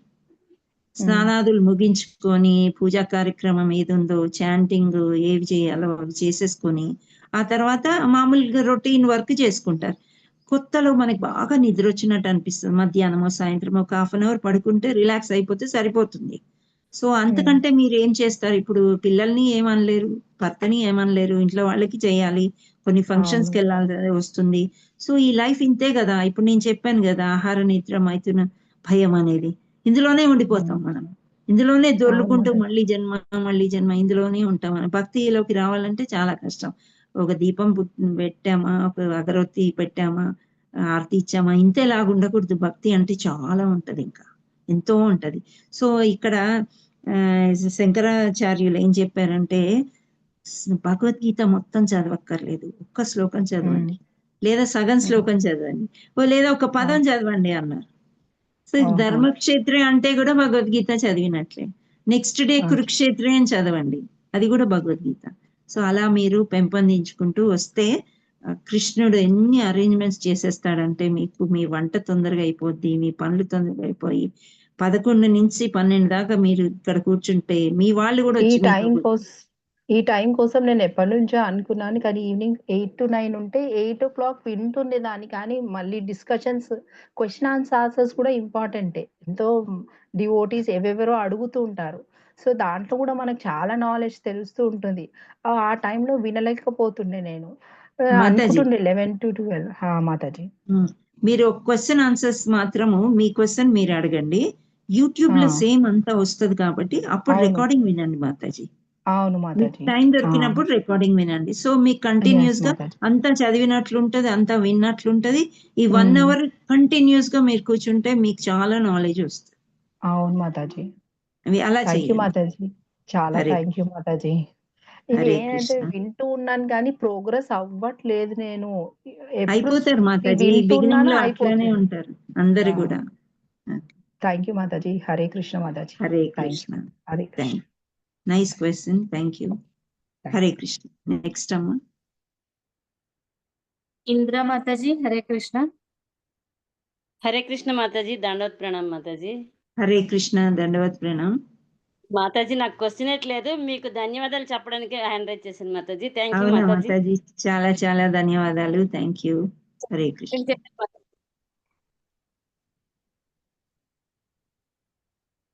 హరే కృష్ణ. చక్కగా థ్యాంక్ యూ మాత. మీ చాలా చక్కగా వాయిస్ చెప్పారు మాతాజీ. మీ హరే వాయిస్ కృష్ణ. కొంచెం కట్ అవుతుందమ్మా. ఓకే మాతాజీ. Thank you for your compliments. Hare Krishna. Thank మాతాజీ. హరే కృష్ణ మాతాజీ. నేను హరే హ్యాండ్ రైజ్ కృష్ణ. చేశాను కాబట్టి కానీ రానట్టుంది మాతాజీ. సుజాత మాతాజీ చెప్పినట్టుగా కొన్ని శ్లోకాలు ఇప్పుడు కొత్త వాళ్ళను మేము లింక్ లో కలిపాం మాతాజీ. మా మనవడు మనవరాలు అట్లా వాళ్ళకి అంత ఇంగ్లీష్ మీడియంలో కొట్టుకుపోతున్నారు. వాళ్ళకి భగవద్గీత నాలెడ్జి తెలియాలి అనే ఉద్దేశంతో మేము ఆ పిల్లల్ని కూడా కలిపినప్పుడు వాళ్ళ పేరెంట్స్ మంచి సంతోషపడ్డారు. పోన్లే ఈ రకంగా ఈ క్లాసెస్ వినడం వల్ల పిల్లలకి కొంత గీతా జ్ఞానము, కృష్ణ అంటే తెలుస్తుంది అని మేము కూడా కూర్చొని మా పిల్లల చేతి వినిపిస్తామని మా పిల్లలు వాళ్ళ పిల్లలతో కూర్చోడానికి సిద్ధమయ్యారు మాతాజీ. పొద్దాక ఆఫీస్ పనులు ఉంటాయి, వీళ్ళ స్కూల్ ఉంటాయి కాబట్టి నైట్ 8 to 9 కూర్చోడానికి సిద్ధమయ్యారు మాతాజీ.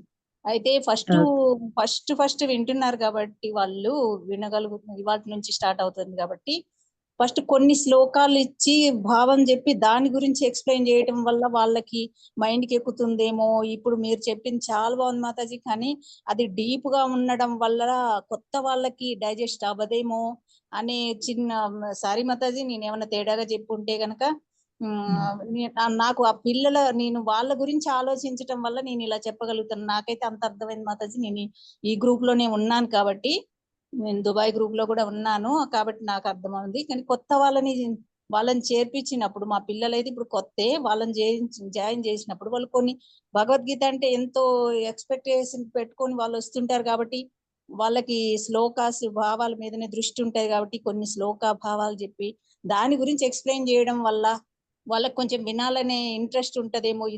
మీరు చెప్పింది చాలా బాగుంది కానీ డీప్ గా ఉంది అని నేను అనుకుంటున్నాను మాతాజీ. ఆ డీప్ గా అర్థం చేసుకోవాలంటే మనందరం అర్థం చేసుకోగలము సీనియర్స్ కాబట్టి మా లాంటి వాళ్ళము.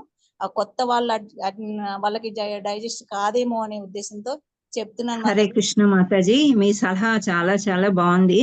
కాకపోతే సమ్మర్ క్యాంప్ అని ఒక 10 days క్యాంప్ ఉంటది, దాంట్లో చేర్చండి పిల్లల్ని. అందులో ఒక 14-25 శ్లోకాలు చెప్తాము.